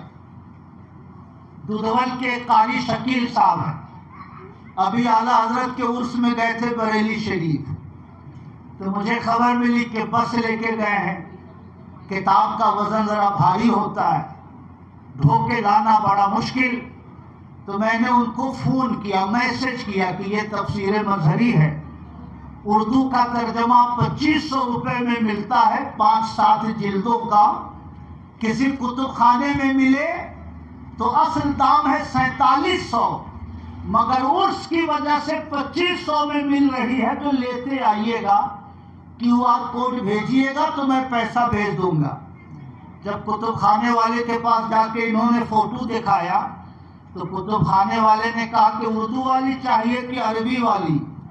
تو انرا کیا چاہے تو آنکھ، ہمیشہ عربی والی کتابوں کو ترجیح دینا چاہیے جو اصل نسخہ ہے اس کا۔ اردو والے نے کیا ترجمہ کیا، کہاں الٹ پلٹ کر دیا، کہاں اس نے تحریف کر دی، اس کا کوئی ٹھکانہ نہیں، صفحہ کا صفحہ بدل دیا جاتا ہے ترجمہ کرنے والوں کی طرف سے۔ تو اس نے کہا کہ حضور عربی والا بھی مل رہا، ہم نے کہا وہی لیجئے، تو 5700 میں وہ تفسیر مظہری 5 جلدوں میں ملی، اور قاری شکیل صاحب نے 2-3 دنوں کے بعد لا کر بس سے مجھے دودھی میں پہنچایا، صرف اسی عبارت کے لیے جو قاضی ثناء اللہ کی میں نے نیٹ پہ پڑھا تھا کہ اولیاء کرام کا جسم روحوں کی طرح لطیف ہوتا ہے، اور ان کی روح وہی کام کرتی ہے جو ان کا جسم کرتا ہے، اور فرمایا کہ اولیاء کرام کی روحیں آسمان و زمین میں جہاں چاہیں تشریف لے جا سکتی ہیں، وَيُمِدُّونَ أَوْلِيَاءَهُمْ، اور اپنے دوستوں کی وہ مدد کرتی ہیں، وَيُخَرِّبُونَ أَعْدَاءَهُمْ، اور اپنے دشمنوں کو ہلاک و برباد کرتی ہیں۔ اس عبارت کو پڑھ کر میرا ایمان تازہ ہوا کہ غوث اگر عام ولیوں کی روحیں جہاں چاہیں جا سکتی ہیں تو غوث اعظم جہاں چاہیں کیوں نہیں جا سکتے ہیں، مدینے کے تاجدار جہاں چاہیں کیوں نہیں جا سکتے ہیں۔ اس لیے کسی عشق والے نے کتنی اچھی بات کہی ہے، سنا ہے آپ ہر عاشق کے گھر تشریف لاتے ہیں، میرے گھر میں بھی ہو جائے چراغاں یا رسول اللہ۔ سبحان اللہ۔ شاہ عبد الرحیم لکھتے ہیں کہ ایک بار میں بہت بیمار ہو گیا، میرے جینے کی امید باقی نہ رہی، تو اچانک میرے اوپر غنودگی طاری ہوئی۔ یہ اسماعیل دہلوی کے پردادا ہیں، یہ غنودگی طاری ہوئی، مجھے بتایا گیا کہ حضور آ رہے ہیں، تو میں نے اپنے کمرے میں بیٹھے ہوئے لوگوں کو کہا ذرا چارپائی سیدھی کرو، دروازے کی طرف جو میرا پاؤں ہے ہٹاؤ کیونکہ ادھر سے حضور آنے والے ہیں۔ لوگوں نے چارپائی سیدھی کر دی، اس کے بعد حضور تشریف لائے، میری پیشانی پہ ہاتھ رکھا اور فرمایا کیسا حالک یا بنیا، اے بیٹے تمہاری حالت کیسی ہے؟ شاہ عبد الرحیم کہتے ہیں کہ جب حضور نے بیٹا کہا تو مجھے رولائی آ گئی، میں زاروں قطار رونے لگا، میں نے کہا حضور میں بیمار ہوں، میں زندگی کی امید اب باقی نہیں ہے۔ آقا نے فرمایا پریشان مت ہو، ابھی تم نہیں مرو گے، ابھی تمہاری زندگی باقی ہے، اللہ تعالیٰ تمہیں شفا دے گا۔ جب حضور نے فرمایا کہ تمہاری زندگی باقی ہے تو میرے دل کو تسلی ہوئی، میں سوچنے لگا کہ کاش حضور اپنا منہ مبارک دے دیتے تو میں تبرک کے طور پہ رکھ لیتا۔ حضور میرے خیال پہ مطلع ہوئے، ریش مبارک پہ ہاتھ پھیرا اور چند منہ مبارک مجھے عطا فرمائے. میں نے بہت خوشی محسوس کی. پھر حضور وہاں سے تشریف لے گئے. جب میں بیدار ہوا تو میں تلاش کرنے لگا کہ حضور کا منہ مبارک کدھر ہے. جب نہیں نظر آیا تو میں دوبارہ رونے لگا کہ لگتا ہے میں نے خواب دیکھا تھا. کہاں حضور کا منہ مبارک ہے؟ جیسے ہی میں نے رونا شروع کیا دوبارہ حضور میرے خواب میں تشریف لائے. فرمایا رو نہیں، میں نے تمہارے تکیہ کے نیچے رکھ دیا ہے، وہاں اٹھا کے دیکھو. میں دوبارہ بیدار ہو کر جب میں نے تکیہ اٹھایا تو حضور کے منہ مبارک میرے تکیہ کے نیچے موجود تھے. کہیے سبحان اللہ. وہابیت کی جڑ کٹ رہی ہے. وہابیت اپنی موت آپ مر رہی ہے. آقا آتے ہیں کہتے ہیں مرو گے نہیں، ابھی تمہارا ٹائم نہیں آیا. اس کا مطلب ہے کہ حضور کو انسانوں کی موت کا علم ہے. اللہ نے انہیں مستقبل کا علم عطا فرمایا ہے. شاہ عبد الرحیم نے سوچا منہ مبارک مل جاتا تو میں رکھ لیتا. حضور باخبر ہو گئے. اس کا مطلب ہے کہ حضور کو مستقبل کی چیزوں کی خبر اللہ نے دی ہے. اور اسی کتاب میں لکھتے ہیں شاہ ولی اللہ کہ اس کے بعد جب ربیع الاول کا ٹائم آتا تو میرے والد کریم منہ مبارک کی زیارت کرواتے تھے لوگوں کو. اور جب صلاۃ و سلام پڑھا جاتا تو منہ مبارک میں جنبش ہوتی تھی. 1 سال زیارت کے لیے منہ مبارک نکالا گیا. لوگ صلاۃ و سلام پڑھ رہے ہیں مگر منہ مبارک میں کوئی جنبش نہیں ہوئی. میرے والد پریشان ہوئے، آخر ماجرا کیا ہے؟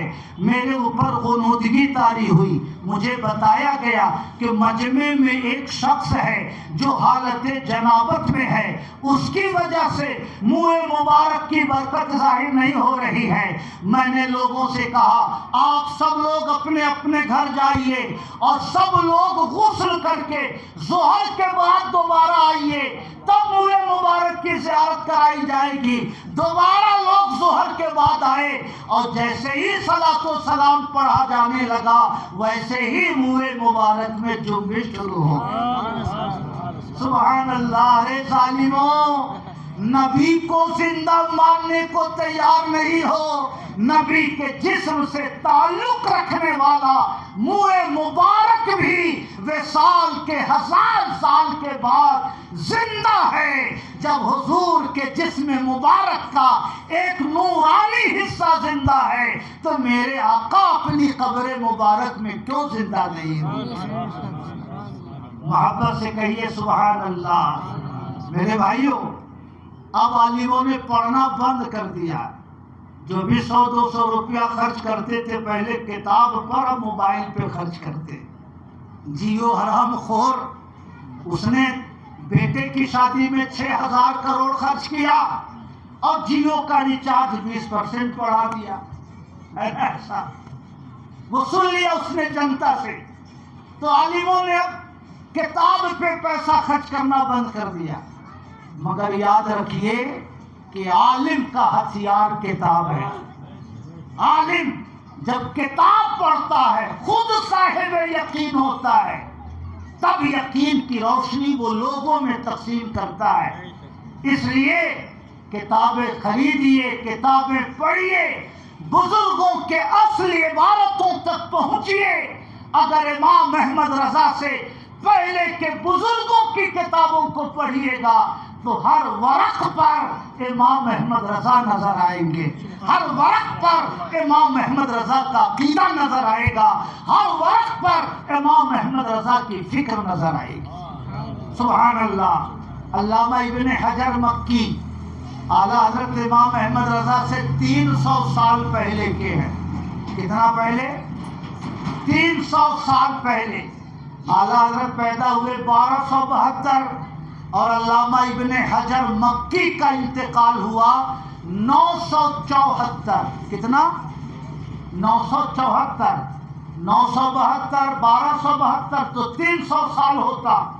مگر اعلیٰ حضرت پیدا ہوئے 1272 اور ان کا انتقال ہوا 974، یعنی 300 سال میں 2 سال کم. ایک ہفتے پہلے میں نے ان کی کتاب پڑھی الفتاوی الکبریٰ.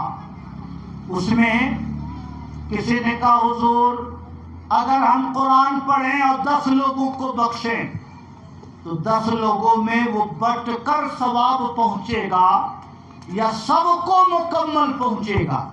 جیسے 11 بار ہم نے قل ہو اللہ احد پڑھا، ہم نے 100 لوگوں کا نام لیا، دادا دادی، نانا نانی، چچا چچی، پھوپھا پھوپھی.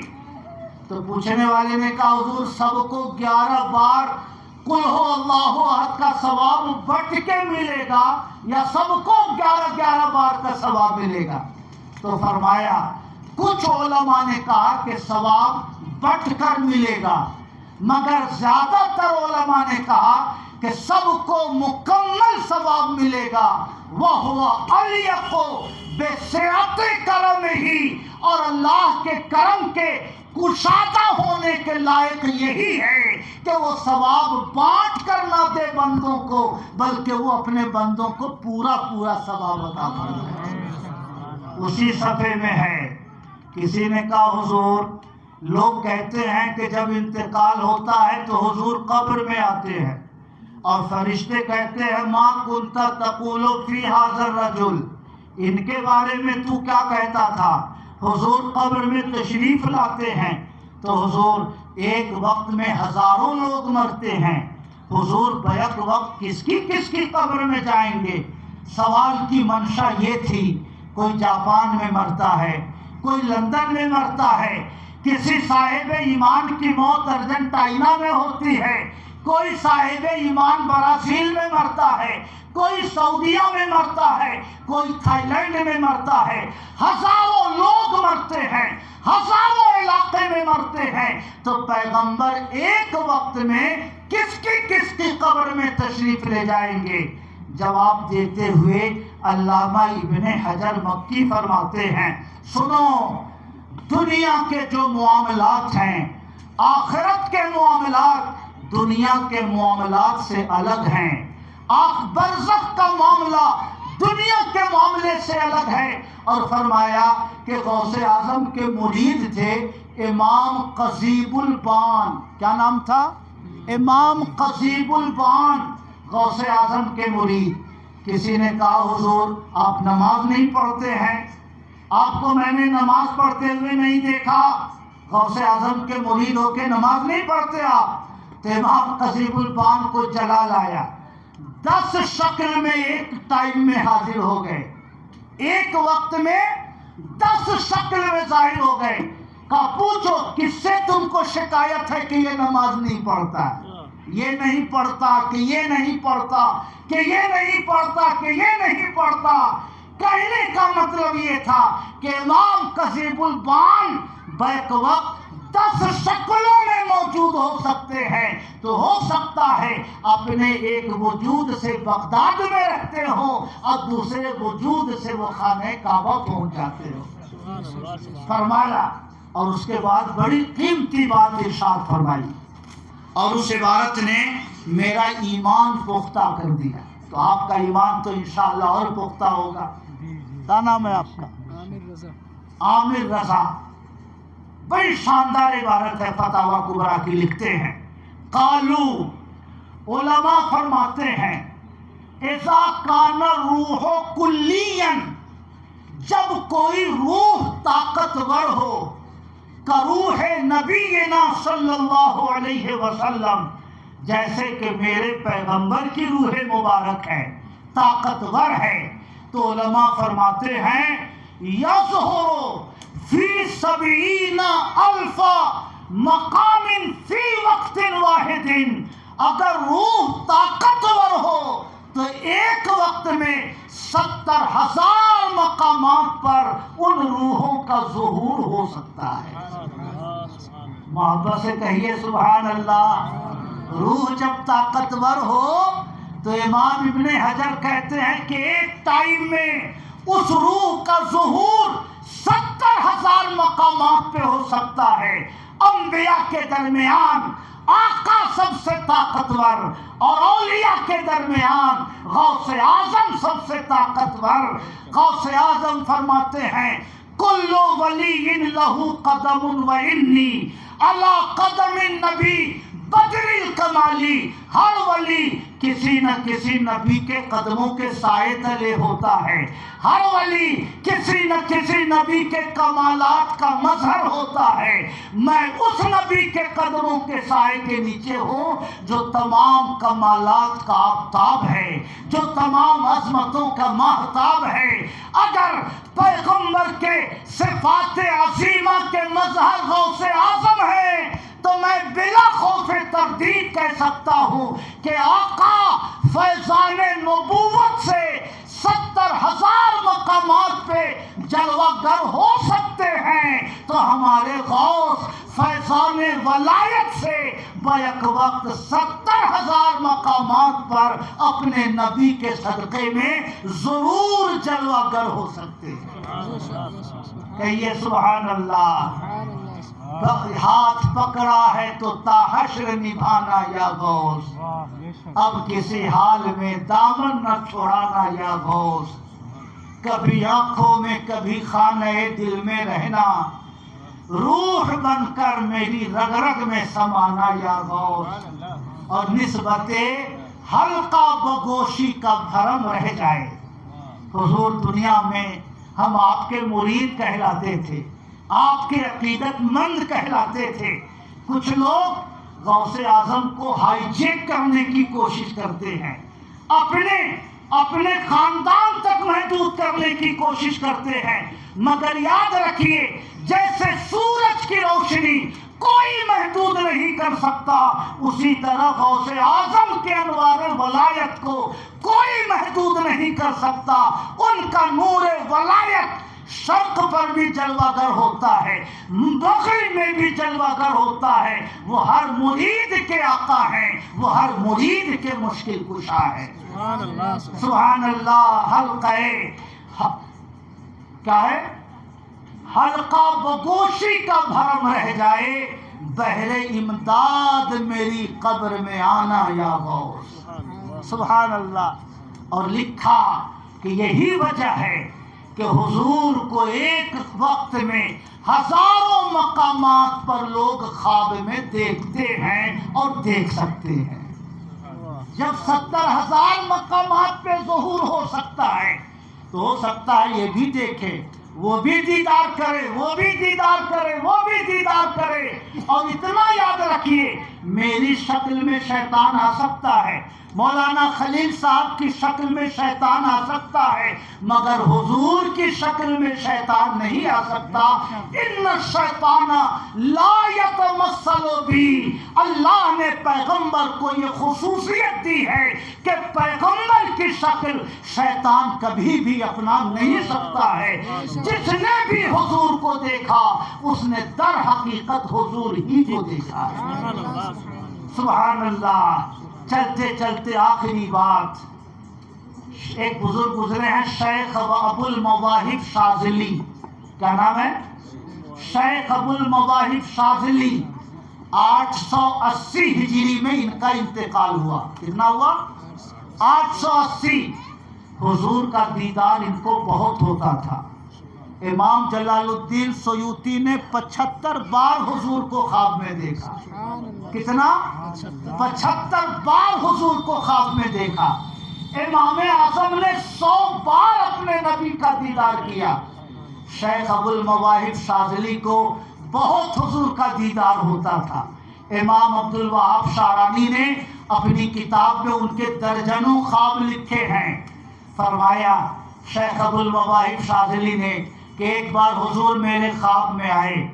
فرمایا اللہ نے تم کو بھی بخشا اور مجلس میں جتنے لوگ تھے سب کو بخش دیا. میں نے کہا حضور یہ سعادت مجھے کیسے ملی؟ فرمایا کل جو تم نے یہ شعر پڑھا اس شعر کی برکت سے تمہاری مغفرت ہوئی. وہ شعر کیا تھا؟ محمد بشر لا کالبشری بل ہوا یاقوت فیما بین الحجری. محمد بشر تو ہیں مگر عام بشر کی طرح نہیں. جیسے پتھروں کے درمیان یاقوت بے مثال ہوتا ہے، ویسے ہی انسانوں کے درمیان محمد عربی بے مثال ہے۔ تم نے جو یہ شعر پڑھا، اللہ نے اس کے صدقے میں تم کو بھی بخش دیا اور جتنے لوگ بیٹھے تھے سب کو بخش دیا۔ شیخ ابو المواہب فرماتے ہیں کہ اس کے بعد میں نے کسی بھی مجلس میں یہ شعر پڑھنا نہیں چھوڑا، کیونکہ مجھے اسی شعر کی برکت سے مغفرت کی بشارت ملی تھی۔ کہیے سبحان اللہ۔ اس کا مطلب ہے کہ حضور کی نعت مقبول ہوتی ہے، اس کا مطلب ہے کہ حضور نعت گنبد خضرا سے بھی سماعت کرتے ہیں، اس کا مطلب ہے کہ شاعر اگر نعت کی نیت سے شعر پڑھے تو شاعر بھی بخشا جاتا ہے اور سننے والے بھی بخشے جاتے ہیں۔ پہلے جب کوئی شاعر لمبی شاعری کرتا تھا تو بڑا گرا گزرتا تھا مجھ کو۔ میں کبھی کبھی کہتا تھا کہ شاعروں نے جلسوں کو ہائی جیک کر لیا، مگر اب میں یہ نہیں کہتا، کیونکہ آقا کا وہ خواب میں نے سن لیا کہ اللہ نے اسی شعر کے صدقے میں تم کو بخش دیا۔ کہیے سبحان اللہ۔ کہا حضور نے آخری بات، بس گھبرائیے گا 2 منٹ، آخری بات حضور نے فرمایا بیٹے کسی کی غیبت نہ کیا کرو، کسی کی غیبت نہ کیا کرو۔ کیوں؟ ہم زنا کرتے ہیں، گناہ کبیرہ کرتے ہیں، لیکن اگر زنا عام نہ ہو اور سچے دل سے ہم توبہ کر لیں تو بخش دیا جاتا ہے۔ شراب ہم پی لیں، گناہ کبیرہ کرتے ہیں، سچے دل سے توبہ کر لیں تو بخش دیا جاتا ہے۔ اور ہم نے غیبت کر دی مولانا عامر کی کہ بڑے خراب آدمی ہیں، یہ خبر ان کو مل گئی کہ مولانا صاحب ایسا ایسا کہہ رہے تھے، تو جب تک یہ نہیں بخشیں گے اس وقت تک میری غیبت نہیں بخشی جائے گی۔ اس لیے فرمایا گیا الغیبت اشد من الزنا، غیبت یہ زنا سے بڑھ کر گناہ ہے، کیونکہ زنا کرنے والا توبہ کر لیتا ہے تو بخش دیا جاتا ہے، مگر غیبت کرنے والے کی غیبت اگر اس انسان تک پہنچ جائے تو جب تک وہ نہیں بخشے گا اس وقت تک غیبت کا گناہ معاف نہیں کیا جائے گا۔ کہیے سبحان اللہ۔ اس لیے میرے بھائیوں، گناہ کرتا ہے، گناہ ہوتا ہے، مگر اس کی وجہ سے ہماری نیکی دوسرے کے نام عمل میں نہیں جاتی۔ کفر کیجئے گا نیکی ختم ہو جائے گی۔ 55 سال میری عمر، کفر کر لیا معاذ اللہ، 55 سال کی نیکی برباد، روزے ضائع، نماز ضائع، قرآن کی تلاوت ضائع۔ کفر نیکیوں کو ختم کر دیتا ہے، اور دوسرا گناہ جو نیکیوں کو برباد کرتا ہے وہ غیبت کا گناہ ہے۔ ہم نے کہا مولانا خلیل صاحب اچھے آدمی نہیں ہیں، ہماری نیکی ان کے نام عمل میں چلی گئی۔ میں نے کہا مولانا امام الدین اچھے آدمی نہیں ہیں، ہماری نیکی ان کے نام عمل میں چلی گئی۔ ایک تو ہم نماز کم پڑھے اور مہاویر گنج چوراہے پہ پڑھ کے 10 لوگوں کی غیبت کر لیں، وہ بھی نیکی لوگوں میں بچ جائے تو ہم سے بڑا بے وقوف اور کون ہو سکتا ہے۔ اس لیے آقا نے فرمایا بیٹے غیبت نہ کیا کرو کسی کی، اور اگر غیبت ہو ہی جائے، غیبت ہو ہی جائے تو قل هو اللہ احد، قل اعوذ برب الفلق اور قل اعوذ برب الناس پڑھ کر اس کو ثواب پہنچا دو، تاکہ اللہ تعالی اس ثواب کے صدقے میں تمہاری نیکی اس کے نام عمل میں جانے سے محفوظ رکھے۔ کہیے سبحان اللہ۔ شاہ ولی اللہ کے خلیفہ تھے مولانا عاشق کھلتی، وہ کہتے تھے کہ جب بھی میں سونے جاتا ہوں بستر پر تو 11 بار قل هو اللہ احد پڑھتا ہوں، اور کہتا ہوں مولا آج دن بھر میں جن جن لوگوں کی غیبت مجھ سے سرزد ہوئی ہے، مولا سب کی روح کو یہ ثواب پہنچا دے، تاکہ دنیا میں ہم ثواب پہنچا دیں گے تو آخرت میں ہماری نیکی اس کے نام عمل میں جانے سے بچ جائے گی۔ کہیے سبحان اللہ۔ غوث اعظم نے لکھا، کل میں نے پڑھا مقام غوث اعظم نام کی کتاب میں، فرمایا کہ جو تمہاری غیبت کرتا ہے وہ تمہارا بھلا کرتا ہے کہ وہ اپنی نیکیاں تمہارے نام عمل میں منتقل کیا کرتا ہے۔ ایک شخص نے کہا حضرت حسن بصری سے کہ حضور فلاں آپ کی شکایت کر رہا تھا۔ حضرت حسن بصری نے حلوہ بنوایا، لے کے پہنچ گئے اس کے گھر۔ اب اتنی بڑی بارگاہ، سید التابعین حلوہ لے کے کسی کے گھر جائے تو وہ آدمی حیرت میں پڑے گا۔ کہا حضور خبر کروا دیتے، میں آ جاتا، آپ کیوں آ گئے، آپ نے کیوں زحمت کی؟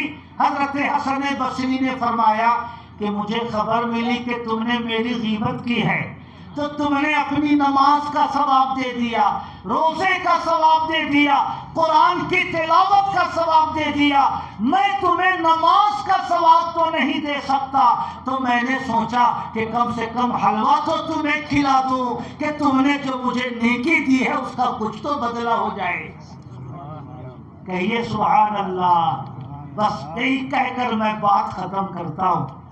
میرے ایک پیر بھائی رہتے ہیں بنگلور میں، افروز برکاتی صاحب، محرم کے موقع پر 5-7 سال سے وہی رہتا ہوں۔ عاشورے کی رات میں بنگلور میں تقریر ہوتی ہے، 4-5 گھنٹہ تقریر ہوتی ہے، 2 گھنٹہ تقریر اور 2 سے 3 گھنٹہ سوال جواب ہوتا ہے۔ 10 بجے بیٹھایا جاتا ہے، 11 بجے کہ جتنی تقریر کرنی ہے کیجیے، اور 2-2:30 بجے آدھے گھنٹے کا وقفہ، لوگ چائے پیتے، پھر سوال جواب شروع ہوتا ہے۔ مجمع سے سوال، میری طرف سے توفیق الہی سے جو بن پڑا وہ جواب۔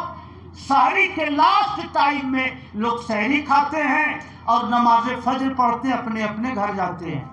تو ایک میرے پیر بھائی ہے، انہی کے گھر ٹھہرتا ہوں، افروز برکاتی۔ وہ کہتے ہیں کہ میں تو بہت سوچتا ہوں کہ کچھ آئے نہ صحیح مگر جائے تو نہ صحیح، کچھ آئے نہ صحیح مگر جائے تو نہ صحیح۔ ہم قرآن نہیں پڑھیں گے تو ثواب آئے گا نہیں، ہم درود نہیں پڑھیں گے تو ثواب آئے گا نہیں، ہم غریب کی مدد نہیں کریں گے تو ثواب آئے گا نہیں۔ تو ثواب نہ آئے یہ بھی نقصان ہے، مگر اس سے بڑا نقصان یہ ہے کہ ثواب آیا بھی نہیں اور بیٹھ کر 10 لوگوں کی شکایت کر دی، تو جو آیا ہوا ثواب تھا وہ 10 لوگوں میں بٹ گیا اور ہمارا نام عمل نیکیوں سے خالی ہو گیا۔ تو میرے پیر بھائی کہتے ہیں کہ اب میں نے ٹیلی فون پہ بات کرنا کم کر دیا ہے، میں نے دوستوں سے ملنا جلنا کم کر دیا ہے، میں نے چوک چوراہوں پہ بیٹھنا کم کر دیا ہے، میں نے سیاست پہ گفتگو کم کر دی ہے۔ کسی سے گفتگو کیجئے، اپنی خیریت کم سنائے گا، چچا کی خیریت زیادہ سنائے گا، مولانا خلیل صاحب کی خیریت زیادہ سنائے گا، مولانا امام الدین کی خیریت زیادہ سنائے گا۔ تو میں سوچتا ہوں کہ آئے نہ صحیح مگر کم سے کم جائے تو نہ صحیح۔ سمجھ رہے ہیں؟ آپ مختلف حصوں میں بٹے ہیں، وہابیت ہم سے کٹ گئی، کٹنے دیجئے، دیوبندیت کٹ گئی، کٹنے دیجئے، شیعیت ہم سے جدا ہو گئی، جدا ہونے دیجئے، مگر سنیت بٹ جائے یہ بہت بڑا نقصان ہے۔ پیغمبر کے غلام بٹ جائیں بہت بڑا نقصان ہے۔ مولانا خلیل کو مت بولانا، آدمی ٹھیک نہیں ہے، مولانا محمود کو مت بولانا، آدمی ٹھیک نہیں ہے، مولانا امام الدین کو مت بولانا، آدمی ٹھیک نہیں ہے۔ جتنی دیر یہ ٹھیک نہیں ہے کرتے رہیے گا، اتنی دیر آپ کی نیکیاں کبھی مولانا امام الدین کو ملتی رہیں گی، کبھی مولانا خلیل کو ملتی رہیں گی، کبھی مجھ گنہگار کو ملتی رہیں گی۔ تو میں نے آج مولانا امام الدین سے صبح میں کہا کہ مجھے لگتا ہے کہ مولانا اشرف صاحب اپنے گاؤں کے عالم کی نیکیوں سے بخشے جائیں گے، اور مجھے بھی لگتا ہے کہ میں بھی اپنے مدرسے کے عالم کی نیکیوں سے بخشا جاؤں گا۔ اللہ پاک ہم سب کو نیکیاں ضائع کرنے سے بچائے، اور قصداً سہواً کسی بھی طور سے کسی کی شکوہ شکایت ہو تو اللہ پاک ہمیں اس سے توبہ کرنے کی بھی توفیق دے اور مستقبل میں کسی کی غیبت سے بچنے کی بھی ہمت دے۔ آقا نے فرمایا بیٹے غیبت نہ کرنا، اور اگر غیبت ہو ہی جائے تو اس کی روح کو ثواب پہنچانا تاکہ اس نقصان کی تلافی یہ ثواب کر دے۔ سبحان اللہ۔ گھر سے چلتا ہوں بگاڑو مدرسے کے لیے، راستے میں قرآن پڑھتا ہوں 11 بار قل ہو اللہ احد، اور نیت کرتا ہوں مولا میرے ماں باپ سے جتنی غیبتیں ہوئی ہیں یہ ثواب ان لوگوں کی روح کو دے دے۔ پھر 11 بار پڑھتا ہوں، نیت کرتا ہوں مولا یہ ثواب ان لوگوں کی روح کو دے دے جن کی غیبت مجھ سے سرزد ہوئی ہے۔ ایک بار بنارس گیا، قاری دلشاد صاحب کے مدرسے میں لوگوں کو دیکھا گپ شپ کر رہے ہیں۔ جب چھٹی کا ٹائم آیا، ناشتے کا ٹائم آیا، قاری دلشاد کو دیکھا کہ کمرے میں بیٹھ کے دلائل الخیرات پڑھ رہے ہیں۔ میں چلا گیا انہی کے پاس، میں نے کہا حضرت سب لوگ وہاں گپ کر رہے ہیں، گفتگو کر رہے ہیں، خیر خبر کر رہے ہیں، آپ اکیلے کیوں بیٹھے ہیں؟ تو بڑی دل نشیں بات کہی کہ میری زندگی ضائع ہو گئی، میری زندگی لہو و لعب کی نظر ہو گئی، میری زندگی کا زیادہ تر حصہ ضائع ہو گیا۔ تھوڑا سا جو وقت بچا ہے میں چاہتا ہوں کہ اس وقت کو کام میں لے آؤں تاکہ اس برباد شدہ وقت کی کچھ تو تلافی ہو سکے۔ تو ان کے پاس بہت وقت ہے اس لیے وہ تلافی کر لیں گے، میرے پاس تھوڑا سا وقت بچا ہے اس لیے میں کوشش کرتا ہوں کہ اس وقت کو اللہ کے ذکر میں گزار لیا جائے۔ بات ان کی تھی مگر میں یہ سمجھتا ہوں کہ وہ بات میری ہے، وہ بات مولانا امام الدین کی ہے، وہ بات مولانا خلیل کی ہے۔ کسی نے کرکٹ میں زندگی ضائع کی، کسی نے سیاست میں زندگی ضائع کی، کسی نے صدارت دکھانے میں زندگی گزاری، کسی نے نیابت دکھانے میں زندگی گزاری۔ یاد رکھو یہ نیابت تمہارے کام نہیں آئے گی، یہ صدارت تمہارے کام نہیں آئے گی۔ جو وقت بچے اس وقت کو نیکیوں کے حصول کے لیے استعمال کرو اور اس وصیت پہ عمل کرو، اس نصیحت پہ عمل کرو جو آقا نے نصیحت دی، بیٹے غیبت مت کرنا کسی کی، اور اگر غیبت ہو ہی جائے تو یہ صورتیں پڑھ کر اس کی روح کو پہنچا دینا تاکہ آخرت میں اللہ اس کی غیبت کے مواخذے سے تمہیں بری فرما دے۔ فرمایا بیٹے اگر کوئی حاجت کوئی مصیبت ہو تو سیدہ نفیسہ کے لیے نظر مان لینا، سیدہ نفیسہ کے لیے نظر مان لینا، اگرچہ ایک ہی درہم کی نظر ہو تقضا حاجتوں کا، تمہاری حاجت پوری کر دی جائے۔ یہ آقا نے فرمایا۔ یہ سیدہ نفیسہ مصر میں ہے، قاہرہ میں ہے، امام حسن کی پڑ پوتی ہیں، 80 حج پیدل کیے، اپنی زندگی میں قبر کھودی اور 1000 ختم قرآن قبر میں بیٹھ کے کیا۔